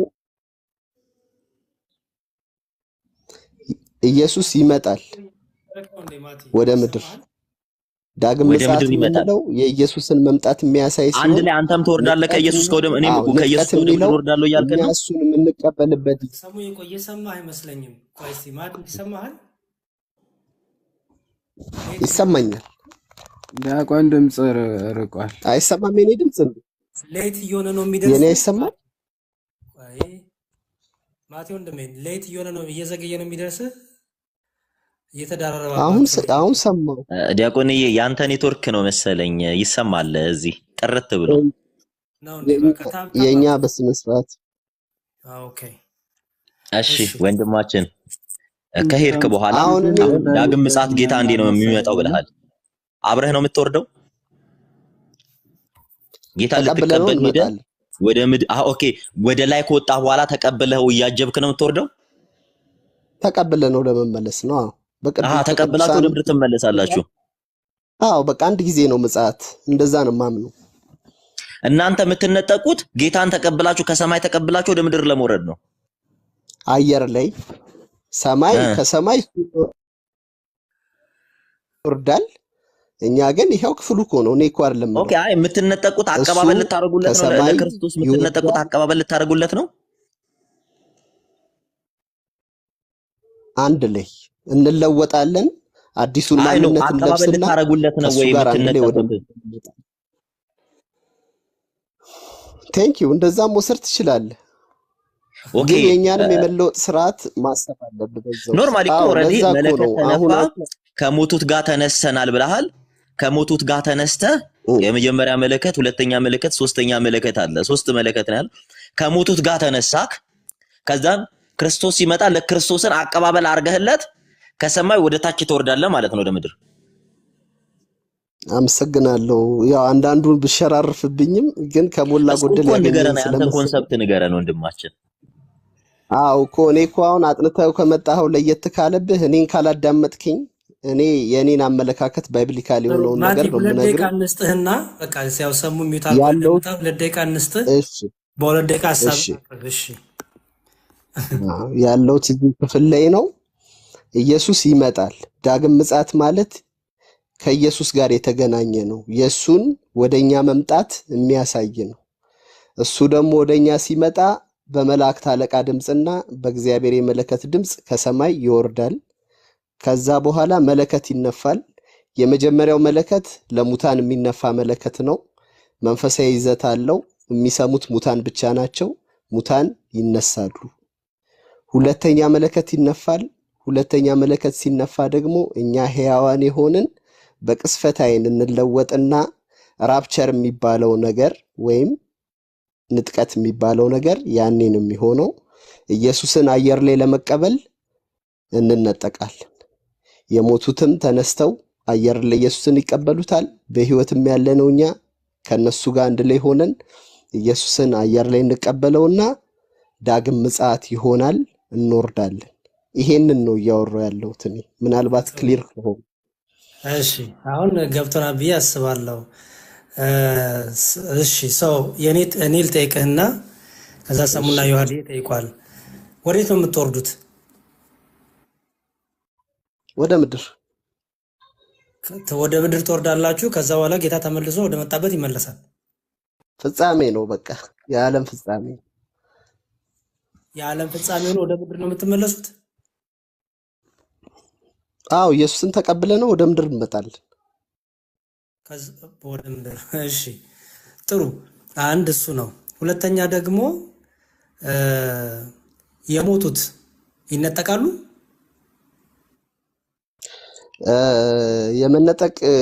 ይነጠቃሉ የሚል ሐሳብ የለም የሞቱት ግን ይነሱና ለመቀበል ስትነጠቁ የሞቱትም ከሞት ተነስተው እንደነው ጌታን የሚቀበሉት አንድ ላይ እንቀበለዋለን ተነጥቀው እነሱም የነሱ መነጠቅ የሚለው ሂደት ላይ ቀደም እንደነገርኩ እነሱ በመነሳት ውስጥ ነው ግሎሪፊኬሽን ያለው እኛ ደግሞ በቅስፈት ዓይን በመለወጥ ውስጥ ነው የኛ ግሎሪፊኬሽን ያለው። ደግሞ ምናልባት እሱ ያለሁት እነሱ እንዴት ነው አንተም እነሱም እንደውም ቅዱስ ጳውሎስ ያረፉትን አንቀድማቸውም እያለ ነው ጌታን በመቀበል አይደል? ስለዚህ ጌታን በመቀበል ካልቀደማችሁ እናንተ በህይወት ያላችሁት እነሱ እንዴት ነው ጌታን የሚቀበሉት? እንዴት የሚቀበሉት? የእነሱን ሂደት እሺ፣ የእነሱን ሂደት እኔ የኔን ነው እያወራሁ ያለው ስለ ንጥቀት ነው ሳይሆን ቅድም ዝም ብለህ ስላለፍካት ነው። ካላወቅኩ አላወቅኩትም በለውና ልፈው። ምንም እኔ ማስጨነቅ አልፈልግም። እነሱን ታውቀዋለህ ወይስ አታውቀውም? የእነሱ ይዝለለኝ ወይ ማየት ያስፈልገኛል። ይዝለለኝ። እሺ፣ ግን የእኛን ንጥቀት አስረድቻለሁ። እሺ፣ የመጨረሻው ጥያቄ በዚህ በማቴዎስ ወንጌል ምዕራፍ 25 ላይ እንዲህ የሚል ቃል አለ፣ ላስነብብህ። ማቴዎስ ወንጌል ምዕራፍ 25 ላይ ምን ይላል መሰለህ? እሺ እንዲህ ይላል። እሺ የሰው ልጅ በክብሩ በሚመጣበት ጊዜ ከእርሱ ጋር ቅዱሳን መላእክቱ ሁሉ በዚያን ጊዜ በክብሩ ዙፋን ይቀመጣል። አሕዛብ ሁሉ በፊቱ ይሰበሰባሉ። እረኛም በጎቹን ከፍየሎቹ እንደሚለይ እርስ በርሳቸው ይለያቸዋል። ይሄ መቼ ነው? የትኛው? አሁን ያነበብኩት የሰው ልጅ በክብሩ በሚመጣበት ጊዜ ከእርሱ ጋር ቅዱሳኑ መላእክት ሁሉ በዚያን ጊዜ በክብሩ ዙፋን ይቀመጣል። አሕዛብ ሁሉ በፊቱ ይሰበሰባሉ። እረኛም በጎቹን ከፍየሎቹ እንደሚለይ እርስ በርሳቸው ይለያቸዋል። መቼ ነው ይሄ? ኢየሱስ ሲመጣ። መቼ? ቅድም ያልከው ላይ ነው። ይሄኛው እኮ በግልጽ እናንተ ፍየል ናችሁ እናንተ በግ ናችሁ እያለ ይለያል የሚለውን ሂደት ያሳያል ብለህ ታምናለህ? ቅድም ያልከው ላይ ነው። ጥያቄ ቃል በቃል እንዳላረግልህ ብዬ ነው። አንዴ ስማ። ስለዚህ ቅድም አንዴ ነው የሚመጣው አልከረለ አንተ? አንዴ ነው የሚመጣው። ጥሩ። ይሄኛው የቅድሙንም ያጠቃልላል? እኮ ላስረዳ እኮ ያልኩ እሱን ነው። እኔን እየሰማኸኝ ብናወራ አይሻልም ነው ወይስ? ጠይቀህ እኮ ነው ያነበብከው እኮ ሰማሁት። የቅድሙ ያጠቃልላል አይደል? ያጠቃልላል ካልከኝ አሕዛብም በፊቱ ይሰበሰባሉ። እነዚህ እነማን ናቸው? አሕዛብ ያላመኑት ናቸው። ያላመኑ? በጎቹ እኮ አሉበት። አሕዛብም በፊቱ ይሰበሰባሉ። እረኛም በጎቹን ከፍየሎቹ እንደሚለይ እርስ በርሳቸው ይለያቸዋል። በጎችን በቀኙ ፍየሎችን በግራ ያቆማቸው ይላል። ከአሕዛብ መካከል እኮ በጎች አሉ። እሺ ኩዌሽን ምንድን ነው? ኩዌሽን ምንድን ነው? አሕዛብ የታወቁ ናቸው። ሰዎች ናቸው። ምን አይነት ሰዎች ናቸው ወንድሜ? ምን አይነት ያመኑና ያላመኑ ከአይሁድ ውጭ የሆኑትን ለመጠቆም ነው። ያው ማቴዎስ ወንጌል ስለሆነ እያነበብክልኝ ያለው ኮንቴክስቱ ያንን ነው የሚያሳየው። እሺ አሕዛብ ሲባል ህዝብ ማለት ነው ባጭሩ። እሺ ወንድሜ ህዝብ ማለት ነው። ያመኑም ያላመኑም አሉበት። ኦኬ እነዚህ በጎቹ ከየት ነው የሚመጡት? ይለያቸዋል ይላል። ኖ መነሻቸው ከየት ነው? ከየት ነው የሚመጡት? ምክንያቱም ይኸው የሰው ልጅ በክብሩ በመጣበት ጊዜ ከእርሱ ጋር ቅዱሳን መላእክት ሁሉ በዚያን ጊዜ በክብሩ ዙፋን ይቀመጣል። አሕዛብ ሁሉ በፊቱ ይሰበሰባሉ። ከየት ነው የሚሰበሰቡት? ማለት ይሄን ቃል በቃል እንድንፈታው ነው? ክፍሉን ነው የምትጠይቀኝ ወይስ ምን ልትለኝ ፈልገህ ነው? እኔ እኮ መልስ ይሄ ዕለቱ ምንለት እንደሆነና ሁኔታዎቹን እየጠየቅኩ ነው ያለሁት። በፊቱ ይሰበሰባሉ ይላል። ከየት ነው የሚሰበሰቡት? ካሉበት ማለት ንጥቀትን ይጨምራል፣ የሚነጠቁትን ይጨምራል። ከንጥቀት ጋር አላገናኘሁትም ገና። እሱን ሀሳቤ እናገራለሁ። ይሄን ክፍሉ ግን የተጻፈውን ሊትራሊ እንፍታው ካልከኝ እያለ ያለው ህዝቦች በፊቱ ይሰበሰቡና በግና ፍየሎቹን ይለያቸዋል የሚል። ከየት ነው የሚሰበሰቡት? ጥያቄ ማቲ፣ እነዚህ የሚመጡት ከየት ነው የሚመጡት? ካሉበት እኮ። ከየት ነው ካሉበት ማለት? አላቅም። ያሉበትም ምን አውቃለሁ? ከምድር ነው። እረኛም በጎቹን ከፍየሎቹ እንደሚለይ እርስ በርሳቸው ይለያቸዋል። በጎቹን በቀኙ ፍየሎቹንም በግራ ያቆማቸዋል። ንጉስም በቀኙ ያሉትን እንዲህ ይላቸዋል፣ እናንተ የአባቴ ብሩካን ይላቸዋል። ከዛ ይሄን አርጋቸዋል፣ ይሄን አርጋችሁ ብራብ ብጠማ እያለ ይጠይቃቸዋል። ከዛ በኋላ አንተ ምን አልክ? ወደ ምድር እንመለሳለን አልክ አይደል? ቅድም ጌታን ከተቀበልን ምናምን በኋላ እንመለሳለን ተመልሰው ወደ ምድር አልክ አይደል? አዎ ከኔ ጋር ነህ? አዎ እየሰማሁ በቃ ማትዬ አሮ ነው በደንብ አጥናና። ራፕቸር የሚለው ትምህርት መጽሐፍ ቅዱሳዊ አይደለም፣ ግራ ይገባል፣ ያምታታል። ለምን? ሐዋርያት የሚያስተማሩት ትምህርት አይደለም፣ የጌታ ትምህርትም አይደለም። ስለዚህ በደንብ ብታጠና ጥሩ ነው ወንድሜ። ይሄ ነው የመጨረሻ መልእክቴ ነው። ዮሐድዬ ሀሳብ አለ? ሌላ ሰው እንግዳ ከመቀበል በፊት ኦኬ አይ ቲንክ እኔ ማቲ ራፕቸር ራሱ የሚያምን አይመስለኝም። እና ማቲ አምናለሁ። ቆይ እሺ፣ የአንተ ንጥቀት አሁን ክርስቶስን ለመቀበል እንነጠቃለን ብለህ ሄደን እንመለሳለን አልክ አይደል? ተቀብለ ነው እንመለሳለን አልክ። ማስረጃ አለ? እስኪ ማስረጃ ስጠኝ። ይሄው አሁን ያነበብነው ክፍል አንደኛ ተሰሎንቄ። እሺ እናንብባ። ኦኬ ምዕራፍ 4 ከቁጥር ስንት ላንብብልህ? እንመለሳለን የሚለው 16 እስከ 11 ዘላለም እሺ ሁልጊዜ ነው የሚለው። እሺ እንዲህ ይላል፣ ጌታ ራሱ በትእዛዝ በመላእክትም አለቃ ድምፅ በእግዚአብሔርም መለከት ከሰማይ ይወርዳልና አለ። በክርስቶስም የሞቱ አስቀድመው ይነሳሉ አለ አይደል? ከዛ ቀጥሎ ከዚያም በኋላ አለ እኛ ሕያዋን ሆነን የምንቀረው ጌታን በአየር ለመቀበል ከእነርሱ ጋር ከማን ጋር? ቀደም የሞቱት ራሱ አይነሱም እያልክ ነበር። አይ አላልክም? ኦኬ የሞቱትም ይነሳሉ ብያለሁ። አዎ ኦኬ። ስለዚህ የሞቱትም አብረው ነው የሚቀበሉት። ጌታን ልንቀበል በአየር ላይ እንነጠቃለን። አዎ ስለዚህ ራፕቸር ማለት በጣም ጥሩ። እሱን እናያለን ምን ማለት እንደሆነ። ራፕቸር አለ ሳይሆን ክፍሉ በደንብ ስላልተረዳው ነው። እንመለሳለን የሚለው እንድታሳይ ነው አሁን ይሄንን ክፍል የገባሁት። ስለዚህ ከእነርሱ እንመለሳለን ምን ያደርግልሃል አንተ? አሁን እዚህ ጋር ቶፒኩም ላይ ጻፋችሁ ንጥቀት ውሸት እውነት ነው። እሷን እንመለሳለን ስላልክ ነው ንጥቀት። ይሄንን ንጥቀት እኮ ትርጉሙ ካልገባ ስለ ንጥቀት እያወራ እንዳልሆነ የእናንተ የምታምኑት ንጥቀት እንዳልሆነ እኮ በደንብ እንዲገባ እኮ ነው። አሁን አንተ ምን አልክ? ሄደን ተቀብለ ነው እንመለሳለን አለ። ምን አይነት ከየት እንዳመጣው ባይታወቅም ማለት ነው። ይሄ ግን እየተናገረ ያለው ስለሌላ ነገር ነው። አንተ አልተረዳውም። ስለ ክርስቶስ ምጽአት ነው የሚናገረው እና ደግሞ ስለ ዳኑ ሰዎች ወይም ደግሞ የክርስቶስ በጎች ስለሆኑ ስፔሲፊካሊ ሐዋርያው ቅዱስ ጳውሎስ እየተናገረ ስለሆነ እንጂ ስለ ዳግም ምጽአት ነው እያወራ ያለው። ለማንኛውም ግን እንመለሳለን የሚለው እንድታሳየኝ ነው ይሄን ክፍል።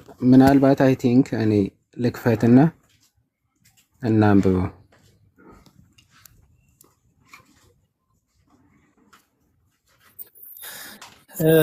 ዮሐንስ መክፈት የሚችል ሰው አለ ወይ? ሰሙት ከፍት እኔ ባትሪ ሊዘጋብኝ ነው። ባትሪ ደግሞ መኪና ውስጥ ነው። በጣም ዝናብ እየዘነበ ነው። ውጭ አልወጣም። ኦኬ እሺ ምናምን ሰው አለ እቺ እንትን አይልም ሊዘጋ ነው አያስጨርሰንም። ችግር የለውም። አንድ 5 ደቂቃ ምናምን ያለን 5% እሺ ችግር የለውም። ምችን ጨርስና እንከፍታለን።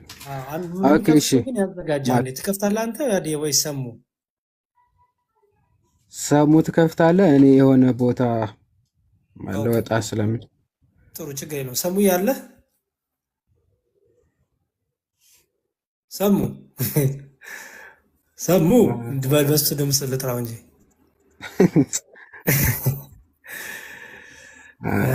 ተኝቷል እንዴ? በቃ ቀጥል ዮሐንስ። ኦኬ እሺ ማቲ ይኸው ይሄን ክፍል ነው ያልከኝ። ከዚህም በኋላ እኛ ሕያዋን ሆነን የምንቀረው አለ ጌታን በአየር ለመቀበል ከእርሱ ጋር በደመና እንነጠቃለን፣ እንዲሁም አለ ሁልጊዜ ከጌታ ጋር እንሆናለን ይላል። የቱ ጋር ነው እንመለሳለን ያለ? ሁልጊዜ ከእርሱ ጋር እንሆናለን ነው የሚለው። የቱ ከመጣማ ጋር ኦልሬዲ ነው ከእሱ ጋር ነው የምንሆነው። አለመለያየትን የሚያሳይ ነው እንጂ መመለስና እንመለሳለን አለመመለስ ያልከው ከየት አምጥተህ ነው ታዲያ አንተ? ተቀብለ ነው እንመለሳለን አልክ። እንዲሁም ሁልጊዜ ከእሱ ጋር እንሆናለን ነው የሚለው። የቱ ጋር ነው እንመለሳለን ያልክ? ደርሰን እንመጣለን አልክ አንተ እንቀበለዋለን አየህ ነው ያልኩት እኮ። ደርሰን እንመጣለን እንመለሳለን የሚለው ከየት አመጣኸው እኮ ነው ያልኩህ እኔ። ከክርስቶስ ጋር ሁልጊዜ እንኖራለን ከእሱ ጋር ነው የሚለው። ኦኬ አንተ ግን ምን አልክ? እዛ እንሄድና ደርሰን እንመለሳለን አልክ። አለመለያየትን እኮ ነው የሚያሳየው አይደለ? ሁልጊዜ ከእሱ ጋር እንሆናለን የሚለውን ሁልጊዜ አዎ፣ ከክርስቶስ ጋር እዛው ከክርስቶስ ጋር በመንግስተ ሰማያት እንኖራለን ነው የሚለው። ሄደን አዎ ክርስቶስ ይዞን ይሄዳል ባዘጋጀልን ስፍራ ከእሱ ጋር ለዘላለም እንኖራለን። ትክክል ነው፣ ከፍርድ በኋላ። ስለዚህ አንተ ሄደን ደርሰን ይዘነው መተን ምድር ላይ እንመለሳለን ያልከው ከየት አምጥተህ ነው ብለው ይህን ጥቅስ ጠቀስከው ግን አይልም። ከክርስቶስ ጋር አብረን እንኖራለን ሁልጊዜ ነው የሚለው። ኦኬ ክርስቶስ መጥቶ እዚህ ምድር ላይ ነው አብረው ነው የሚኖረው ለዘላለም ምድር ላይ ነው የምንኖረው እንኖራለን ለዘላለም የሚል ሐሳብ አልተናገርኩም። ግን ኢየሱስ ክርስቶስ ዳግም ምጽአቱ ላይ ወደዚህ ወደ ምድር ስለሚመጣ ወደ ምድር ስለሆነ እየመጣ ያለው ከደመና ስለማይመለስ ይመጣል የሚለውን ኮንሰፕት የነገርኩ እኛ እንቀበለውና አብረነው ወደ ምድር እንመጣለን። ከዛ ፍጻሜ ነው ወደ ምድር እንመጣለን የሚል እንዴ ወዳጅ ማቲ የራስ አጨምር እኮ ነው እያልኩ ያለው። ለዮሐድ ሞዴሬተር ስጠው። ዮሐድ እያለ ሞዴሬተር እስኪ ያሰፋው ከኔ ነኝ አሁን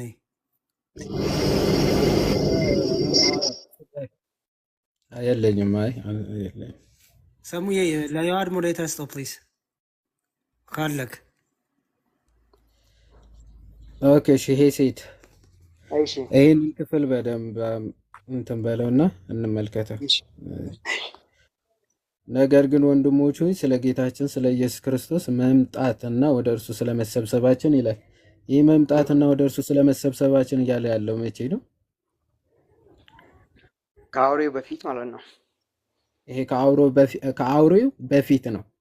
አውሬው ሳይገለጥ ስለ ንጥቀት ነው ያለው። በጣም ጥሩ፣ ስለ ንጥቀት ነው። እሺ ሎክ በመንፈስ ወይም በቃል ወይም ከእኛ እንደሚመጣ በመልእክት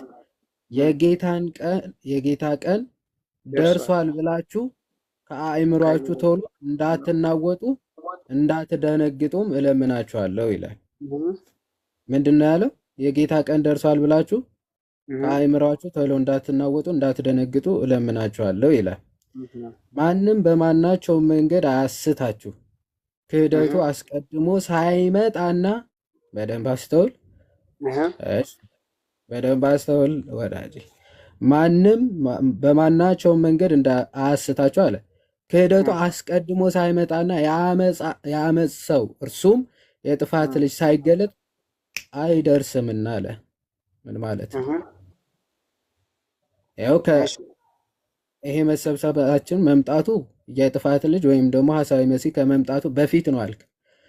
ነገር ግን ይህ የሚሆነው አለ የጥፋት ልጅ ሳይገለጥ አይደርስምና ብሎ ተናገረ ሐዋርያው ቅዱስ ጳውሎስ። ምን ማለት ነው?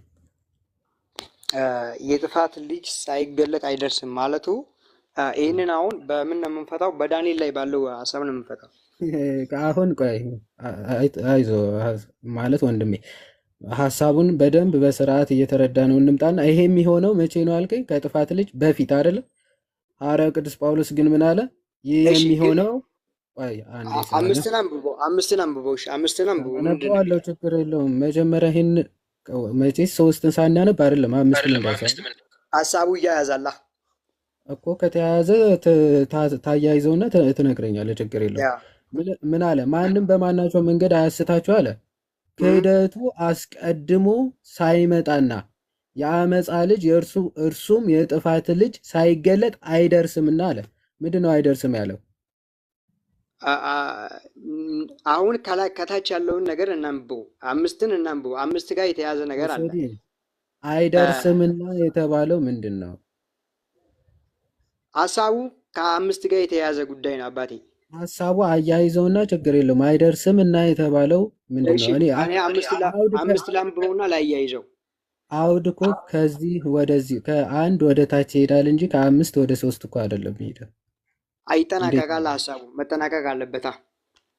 እሺ ላንብብልህና መልሼ እዛ እመጣለሁ። ችግር የለውም። እሺ እኔ እግዚአብሔር ነኝ ብሎ አዋጅ እየነገረ በእግዚአብሔር ቤተ መቅደስ እስኪቀመጥ ድረስ አምላክ ከተባለው ሁሉ ሰዎችም ከሚያመልኩት ሁሉ በላይ ራሱን ከፍ ከፍ የሚያደርግ እሺ ሚዩት አድርገው ያስተጋባል። እሺ ቴንክ እሺ ከዚህ ልመለስ። እኔ እግዚአብሔር ነኝ ብሎ አዋጅ እየነገረ በእግዚአብሔር ቤተ መቅደስ እስኪቀመጥ ድረስ አምላክ ከተባለው ሁሉ ሰዎችም ከሚያመልኩት ሁሉ በላይ ራሱን ከፍ ከፍ የሚያደርገው ተቃዋሚ እርሱ ነው አለ። እርሱ ነው። እሺ ገና ከእናንተ ጋር ሳለው ይህን እንዳልኳችሁ ትዝ አይላችሁምን ይላል። እሺ ምን አገናኘው? አሁን ወደዚህ ልመልስና ቀጥል አገናኘው ሁለቱ ሴት በገዛ ራሱ ከሚለው ሀሳብ ቀጥላ አንብቦ አያ ሀሳቡ ይያያዛል። በገዛ ራሱ አይደርስምና ይሄንን የጌታ መምጣትና መሰብሰባችን ስድስትን አንብቦ ወይ ጉድ! ሴት ምንድን ነው ችግር? መልስ ነው እየመለስኩልህ ያለው። ስድስትን አንብቦ አምስት አልከኝ፣ አሁን ደግሞ 6 ሆነ። አገናኝና እስኪ አስረዳኝ። አይደርስም የተባለው ምንድን ነው? ያው 6 ምንድን ነው የሚለው መሰለህ? በገዛ ራሱ ጊዜ ይገለጽ ዘንድ የሚከለክለው አሁን ታውቃላችሁ። እሺ በገዛ ራሱ ጊዜም ይገለጽ ዘንድ የሚከለክለውን አሁን ታውቃላችሁ። እሺ ምንድን ነው? አይሽ ከዛስ ምን ሆነ? የአመፅ ሚስጥር ይሰራልና ብቻ ከመንገድ እስኪወገድ ድረስ አሁን የሚከለክለው አለ። ላንብበው ትላለህ። አንዴ ቆይ። እሺ አሁን አውሬው ለምንድን ነው ያልተገለጠው? አንዴ ቆይ። እሱ ትጠይቀኛለህ በኋላ። አሁን ስትጠየቅ ወደ እኔ ጥያቄ ማዞር ጀመርክ። ተረጋግተህ አንዴ እዚህ ጋር እንመለስ። አውድ የሚፈታው ማለት በነገራችን ላይ የአውድ አፈታት ከ1 ወደ 6 ይሄዳል እንጂ ከ6 ወደ 3 አይመለስም። እሺ ባይዘው እንደዛ ስለምታነቡት ነው መጽሐፍቶቹ ግራ አጋብታችሁ የምትተረጉሟቸው። ስለዚህ ከዚህ ጀምረ መጽሐፍ ከዚህ ጀምረ እየተረጎምክ ይኬዳል እንጂ ከታች ጀምረ ወደ ላይ አይተረጎምም። ስለዚህ ከዚህ እየተረጎም ነው እንሄዳለን። እሺ ነገር ግን ወንድሞች ሆይ አለ ስለ ጌታችን ስለ ኢየሱስ ክርስቶስ መምጣትና ወደ እርሱ ስለመሰብሰባችን አለ በመንፈስ ወይም በቃል ወይም ከእኛ እንደሚመጣ በመልእክት በምን ተናግሯል ሐዋርያ ቅዱስ ጳውሎስ? በቃል በመንፈስ በመልእክት ነግሯቸዋል። ስለ ጌታ መምጣት፣ ስለ እኛም ስለ መሰብሰባችን፣ ስለ መነሳታችን ማለት ነው። አሁን አንተ ስለ ንጥቀት ነው አልከኝ አይደል? ስለ ንጥቀት ሳይሆን እኛ የምንነጠቀው ከአውሬው መገለጥ በፊት ነው። ሀሳቡ ያንን ነው የሚያወራው። አውሬው ስለ ንጥቀት ነው አላልከኝም ነበር ቅድም? አውሬው ይገለጣል። አውሬው ይገለጣል። ያንተ ጥያቄ ነው እኮ የመጽሐፉ ያንተ ጥያቄ ነው እኮ። ስለሱ አንዴ ተረጋግተህ ወደ እርሱ ስለመሰብሰባችን ነው እኮ እየተናገረ ያለው እኮ። ይሄ ንጥቀት ነው ወይስ አይደለም? የክርስቶስ መምጣትና ወደ እርሱ መሰብሰባችን የተባለው ንጥቀት ነው ወይስ አይደለም? ይሄ ሀሳቡ የንጥቀት ሀሳብ ነው። ወደ እሱ ስለመሰብሰባችን ነው የሚያወራው። በጣም ጥሩ። ስለዚህ አላልኩም እያልክ አታውራ ማለት ነው። እሺ ስለ ንጥቀት ነው ብለኛል። ንጥቀቱ ከሐሳዊ መሲሁ በፊት ነው ብለኛል አይደል? በፊት የሚሆነው በፊት ነው። በጣም ጥሩ። ሐዋርያው ቅዱስ ጳውሎስ ግን የጌታ ቀን እሺ እዚህ ጋር በመልእክትም ነግረናችኋል ካለ በኋላ የጌታ ቀን ደርሷል ብላችሁ ይላል። የጌታ ቀን የተባለው ምንድን ነው? የጌታ ቀን የተባለው ኢየሱስ ሲናገር ከምዕራብ መብረቅ እንደሚለው እንደዛ የሰው ልጅ መምጣት እንደዛው ይሆናል የሚል ቃል አለ። ሀሳቡን ከተረዳኝ ስለ ዳግም ምጽአት ነው። የጌታ ቀንና የኢየሱስ ክርስቶስ መገለጥ ይለያል። ይሄንና ይሄ የተለያየ ነው እያልከኝ ነው? መምጣትና የጌታ ቀን የሚለው የተለያየ ነው እያልክ ነው? እውነት ነው። እስቲ ማስረጃ ስጠኝ። ምክንያቱም ሐዋርያ ቅዱስ ጳውሎስ እዚህ ጋር የኢየሱስ ክርስቶስ መምጣት ወደ እርሱም ስለመሰብሰባችን ነግረናችኋል በብዙ ጊዜ ካለ በኋላ የጌታ ቀን ደርሷል ብላችሁ ከአእምሯችሁ ቶሎ እንዳትናወጡና እንዳትደነግጡ ለምናችኋለሁ ነው የሚለው። ይህ ቀን ደርሷል። የጌታ ቀን ማለት ኢየሱስ ክርስቶስ በኃይልና በታላቅ ስልጣን የሚገለጥበት ጊዜ ነው። ትክክል። ስለዚህ ይሄ የክርስቶስ መምጣት የተባለው እሱ አይደለም? የጌታ ቀን መምጣትና መሰብሰባችን የተባለው እሱ ነው አይደለም? ወደሱ መሰብሰባችንና የጌታ ቀን ይለያል። ማስረጃ ስጠኛ። እዚህ ጋር ይለያያል የሚል እስኪ ማስረጃ ስጠኝ። ጌታ በዳመና ይመጣና ቤተክርስቲያን የክርስቶስን አካልን ይነጥቃል። ማስረጃ ስጠኝ ያልኩህ ይሄና ይሄ ይለያያል ያልኩበትን ማስረጃ በምን ነው የሚለያየው? ዳንኤል ኦኬ ቴንክ ይለያያል ያልክበት ማስረጃ ስጠኝ።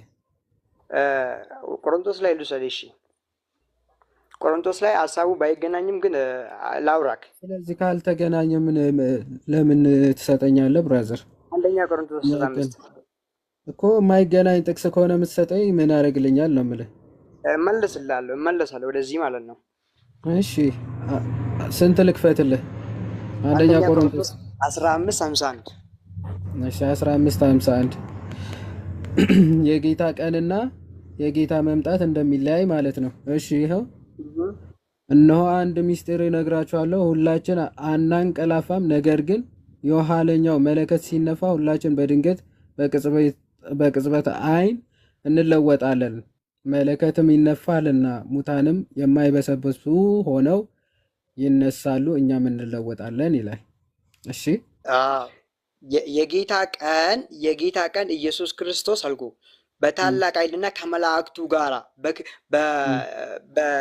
የሚገለጥበት ጊዜ ነው። ትክክል። የክርስቶስ መምጣትና መሰብሰባችን እሱ አይደል እንዴ? ታዲያ ሳንሰበሰብ ነው እንዴ እንደዛ የሚሆነው? ምንድነው? ስለዚህ ንጥቀት አለ ማለት ነው። መሰብሰብ ካለ ልዩነት። ኧረ በፈጣሪ አንተ አትገምት። አሁን እኔም የጌታ መምጣትና መሰብሰባችን ከጌታ ቀን ይለያል ያልክበት ማስረጃ ነው ያልኩ። ይሄ ምንድን ነው የሚረዳ?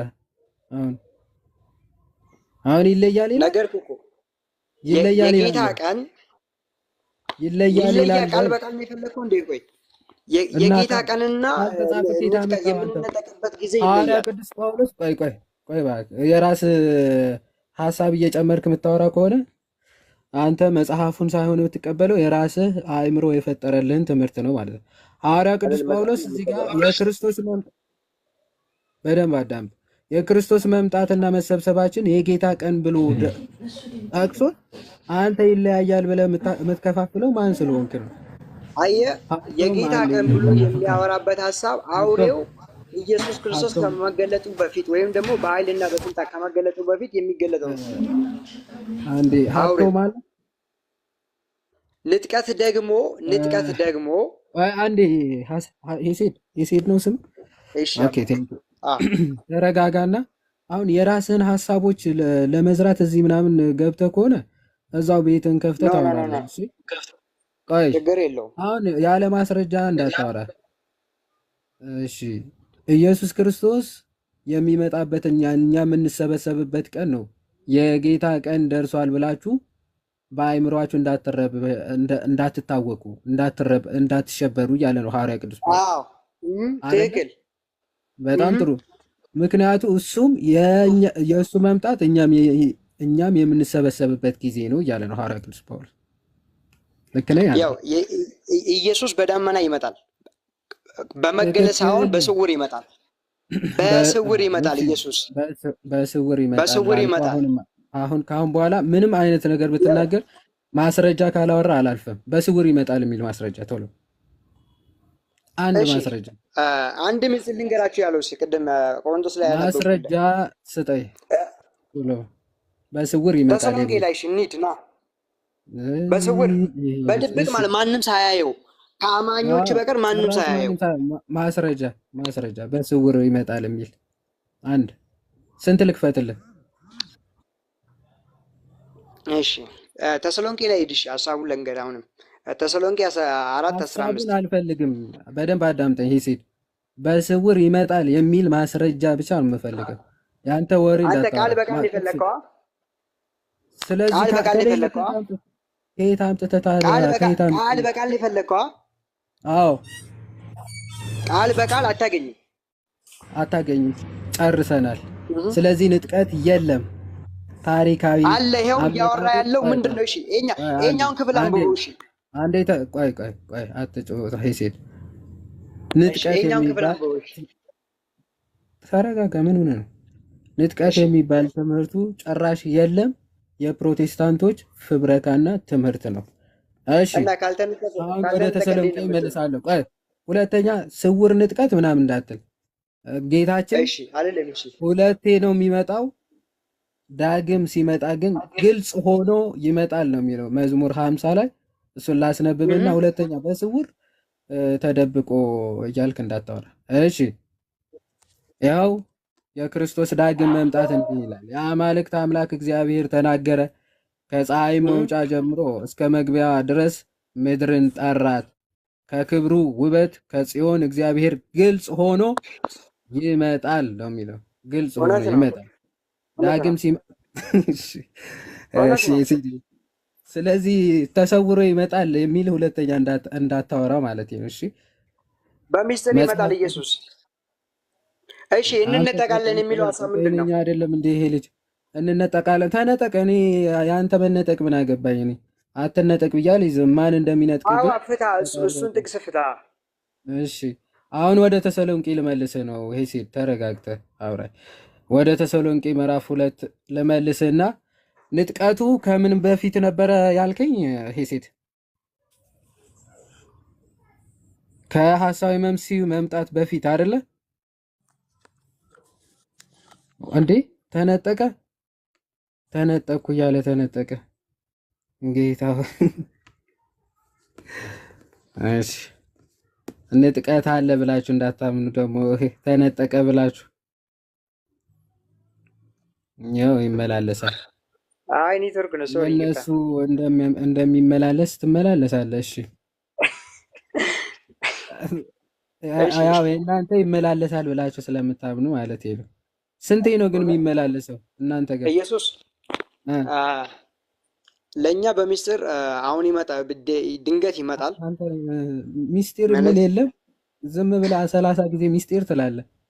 በጣም ለራስ ትምህርት ቀናይ ነው። እውነት ለመናገር እንዲህ ለክርስቶስ ቃል ብትታመን የት ትደርስ ነበር? የእውነት እሺ፣ በሚስጢር እናንተ ጋር ይመጣል ክርስቶስ። እንግዲህ ተደብቆ የሚመጣበት ሚስጢር እንግዲህ ቅድም ብለሃል። አንዴ ቆይ ሴት ስማኝ። ክርስቶስ ኢየሱስ ምን አለ? በበሩ የሚገባ እሱ እውነተኛው እረኛ ነው አለ። በጓዳ በሚስጢር የሚገባው ግን እሱ ተኩላው ነው ብለዋል። እና በሚስጢር የሚመጣውን ክርስቶስ ነኝ የሚለው እንዳትቀበሉት እሺ። ክርስቶስ ራሱ አትቀበሉት። ስለዚህ በጓሮ የሚመጣ ክርስቶስ የለንም እኛ። በሚስጢር የሚመጣ ክርስቶስ የለንም እኮ። ተደብቆ ይመጣል ወደ እኔ አለ በሚስጢር። አሁን በሚስጢር የሚመጣውን ክርስቶስ እንዳትቀበሉ ብሏል ክርስቶስ ራሱ። ስለዚህ አንተ የምትቀበለውን ክርስቶስ ጠንቀቅ ብለህ ብታየው ጥሩ ነው። ኤኒዌይስ ስንቴ ነው የሚመጣው ነው ያልኩ? ሁለቴ ማለት ከአሁን በኋላ 2 ጊዜ። አሁንም ደግምላለሁ፣ በሚስጥር ይመጣል፣ ደግሞ በግልጥ ይመጣል። ቅድም መስሙር ላይ እንዳነበብኩ ማመጣ ሐሳዊ ነው ወደ አንተ የሚመጣው። ስለዚህ መቼ ነው ስንቴ ነው የሚመጣልን ያልኩ? ቤተ ክርስቲያን የክርስቶስ አካል ነች። አንተ ጥያቄውን እየሰማ መልስ እንጂ ምን ሆነ? እኔ ስንቴ ነው የሚመጣው እየሰማ አይደለም እኮ። የክርስቶስ አካል ነች ምን አገናኘው? እችን አካል ሊነጥቃት ይመጣል። ስንቴ ነው የሚመጣው ነው ያልኩ? ሁለቴ። እሺ ኦኬ። ከአሁን በኋላ 2 ጊዜ ይመጣል። እሺ አንደኛው የሚመጣው መቼ ነው አልከኝ? በሚስጥር። አሁን መቼ ማለት ከሐሳዊ መሲሁ በፊት ነው በኋላ ነው መሀል ላይ ነው? በፊት። እሺ ሐዋርያው ቅዱስ ጳውሎስ እና በኋላ ማንም በማናቸው መንገድ አያስታችሁ አለ። እንዳንተ አይነት ትምህርት ባይዘው አሳች ነው። ምክንያቱም ማንም ያው አትሳቅ፣ ቃሉ ነው የሚለው ማንም በማናቸው መንገድ አያስታቸው አለ። ምክንያቱም የሚያሳስቱ ስለሚመጡ ክህደቱ አስቀድሞ ሳይመጣና አየ የምን ክህደት የሐሳዊ መሲት ያው መንገድ እየጠረክ ነው። ይቅርታ አድርግልኝ ሄሴድ የእሱን መንገድ እየጠረክ ነው። የጌታ ቀን የሚለውን እንዳረሳ ከላይ የጠቀስኩ ያነበብኩ ትክክል። የጌታ ቀን የተባለው የክርስቶስ መምጣትና የእኛ መሰብሰባችን ነው። የጌታ ቀን የሚሆነው ሐሳዊው መሲሁ ሲገለጥ ነው እኮ ክርስቶስ ይሄ ሐሳዊ መሲህ ከተገለጠ በኋላ ነው የጌታ ቀን የሚመጣው ማለት ነው የሚሆነው። የጌታ ቀን ምን የሚደረግበት ነው? የጌታ ቀን በምድር ላይ መጥቶ ጠላቶቹን በብረት ብትር የሚቀጠቅጥበት መዝሙር ላይ ያለው ሀሳብ ማለት ነው። ማለት አሕዛብን የሚገዛበት ማለት ለእስራኤል መንግስትን የሚመልስበት ጊዜ። ኦኬ፣ ከንጥቀት በፊት ነው ከንጥቀት በኋላ? ከንጥቀት በኋላ። ከንጥቀት በኋላ ነው የጌታ ቀን የሚባለው። ለቤተ ክርስቲያን የሚመጣው አመጣጥና ለእስራኤል የሚመጣው አመጣጥ ይለያል። ምን ማለት ነው? ለቤተ ክርስቲያን እና ለእስራኤል የሚመጣው አመጣጥ ይለያያል። ለእስራኤል ሐዋርያ ስራ ላይ እንደጠየቁት መንግስትን መቼ ትመልሳለህ ያለው ሀሳብ ኦኬ፣ መንግስትን ሊመልስላቸው በምድር ሁሉ ፊት መንግስት። ኦኬ፣ ቆይ የአይሁዶች ትምህርት ማለት ነው። ጌታ ሆይ ትዕግስትን ስጠኝ። አሁን የአይሁዶች ትምህርት ማለት ነው እና ልክ ናቸው መሲህን መጠበቃቸው ማለት ነው። አይሁዶች መሲህ መጥቶ መንግስታችንን ያስተካክላል፣ በሁሉም በላይ ያደርገናል ብለው መጠበቃቸው ልክ ናቸው እያልከኝ ነው? አያ እንደ ሙሴ መጀመሪያ ለእስራኤል በሄደ ጊዜ አልተቀበሉትም ነበር። ጤንነት ይቅርታ አድርግልኝና የምጠይቅህን እየሰማኝ ነው አይደል? ምን ብዬ ነው የጠየቅኩ? እየጠበቁት ነው መሲህ እየጠበቁት ነው። ስለዚህ ልክ ናቸው ማለት ነው። እንደ አብርሃም ልጅ መጣ እንጂ እነሱ እንደ ዳዊት ልጅ ነበር እየጠበቁት የነበረው ንጉስ ማለት ነው። ስለዚህ ልክ ናቸው ማለት ነው። እሱ ግን እንደ አብርሃም ልጅ መስዋዕት ሆኖ ነበር የመጣው። እየሰማኝ ነው። ስለዚህ ልክ ናቸው ማለት ነው። መሲሁ መንግስትን ያስተዳድራል፣ ነፃ ያወጣናል ብለው መጠበቃቸው ልክ ናቸው ማለት ነው። አይሁዶች ልክ ናቸው። ድንዛዜ ላይ ናቸው። ግን ድንዛዜ ላይ ናቸው። ገና በጣም ድንዛዜው ሲነሳ ተመልከቱ እንግዲህ ቆይ አንዴ አይሰድ ድንዛዜው ሲነሳቸው ለሰን ብሮ። ስለዚህ ጋይስ አይሁዶች መሲሁ አልመጣም ብለው ማመናቸው ልክ ነው። ኦኬ ልክ ነው። ምክንያቱ ገና ይመጣልና እና እስራኤላውያንም ነፃ ያወጣቸዋል ብለው ማመናቸው ልክ ናቸው አለ። ድንዛዜ ውስጥ ስላሉ ከዚህ በላይ አሳችና የሐሳዊ መሲህ መንገድ ድንዛዜ ውስጥ ነው ያሉት። አሁን እስራኤል ድንዛዜው ሲነሳላቸው የሰቀሉት ያ መሲያቸው እንደሆነ ያውቃሉ። እሺ ተረጋጋ እንዴ። ስለዚህ ከዚህ በላይ ባይዘወይ ራእይ ምን ይላቸዋል? ባይዘወይ የአጋንንት ማህበርተኞች የሰይጣን ማህበርተኞች ነው የሚላቸው። እኔ ጥቅስ ለአንተ አልጠቅስም። ይሻባ አንዴ ጥቅስ አልጠቅስም። ይኸው ከኪስ ሙሉ ብዙ ጥቅስ አለ አይደል እንዴ? ለምን ጥቅስ ትጠቅሳለህ? እሺ ያው እነሆ አይሁድ ሳይሆኑ አይሁድ ነን ከሚሉ ነገር ግን ከሚዋሹ ከሰይጣን ማህበርተኞች ነው የሚላል። የሰይጣን ማህበርተኞች ይላቸዋል። ስለዚህ እነዚህ የሰይጣን ማህበርተኞች የተባሉት ምን ይመለከተኛል? ያልተቀበሉ ኦሆ ምን ይመለከተኛል አለ። ይሄ ምን ይመለከታል? ቆይ ፕሮቴስታንት ነው። ቀጥል። እሺ ቀጥል። ይሄ ምን አይመለከትም? እሺ ቀጥል። እሺ አንብብ፣ ቀጥለው። ጌታ ሆይ ተረጋጋና ብራዘር። እሺ ቀጥል። እሺ ስለዚህ እነዚህ ክርስቶስን እንኳን በስጋ እንደመጣ የማይቀበሉት ልክ ናቸው ብለህ ማመን ከዚህ በላይ ምን ልክ ናቸው እያልኩ አይደለም። አሁን እኮ ልክ ናቸው ብለህ ነበረ። ልክ ናቸው እያልኩ አይደለም። ኢየሱስ ክርስቶስ እንደ አብርሃም ልጅ ነው የመጣው፣ ግን አልተቀበሉትም። አልነበረ ይጠብቁት የነበረው እንደ ዳዊት ልጅ እንደ ሰለሞን ነው፣ እንደ ንጉስ ማለት ነው። ስለዚህ ክርስቶስን እንደዛ መጠበቃቸው ልክ ነበረ ወይ ብዬ ቅድም አዎ ብለህ ነበረ። ሐሳብን ቀይራ እንደ ዳዊት ልጅ መጠበቃቸው መጽሐፉ ስለሚል ደግሞ ትንቢትም አለ። ገብርኤል ሲናገር ልክ ናቸው። እኔ እኮ ጥያቄን እየሰማህ መልስልኝ የምልህ እኮ ለዚህ ነው ወንድሜ። ልክ ናቸው ወይስ አይደለም ብዬ ነው የጠየቅኩ እንጂ እንደምን ይጠብቁት ነበረ እንዴት እንደጠበቁት አገኙት ወይ? እሱ አይደለም ጥያቄ። ልክ ናቸው ወይስ አይደለም ነው ጥያቄ። እንደዛ መጠበቃቸው ልክ ነው። ልክ ነው።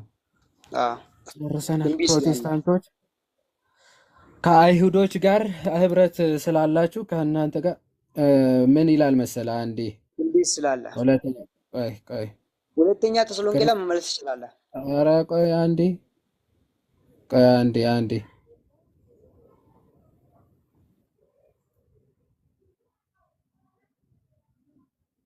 ምን እንደሚላቸው ሰሙ ፖዝ አድርጋል እንዳትፈጠፍጠ። አይዞ ያ ልብ የለኝም እኔ። ምንድነው የምታወራው? ብዙ ጊዜ ሳይገባ ነው የምታወራው ወንድሜ። እሺ አንደኛ ዮሐንስ ምዕራፍ 4 ከቁጥር 3 ሰሙ እንዳይፈጠፍጠን ፖዝ አድርገሃል ነው ያልኩህ። ስራህን ስለምታውቅ ግን ትጨነቃለህና ተረጋጋ። ያው እዚህ ጋር ኢየሱስ ክርስቶስ አለ በስጋ እንደመጣ የማይታመን መንፈስ አለ። እነሱ በስጋ እንደመጣ የማይታመኑ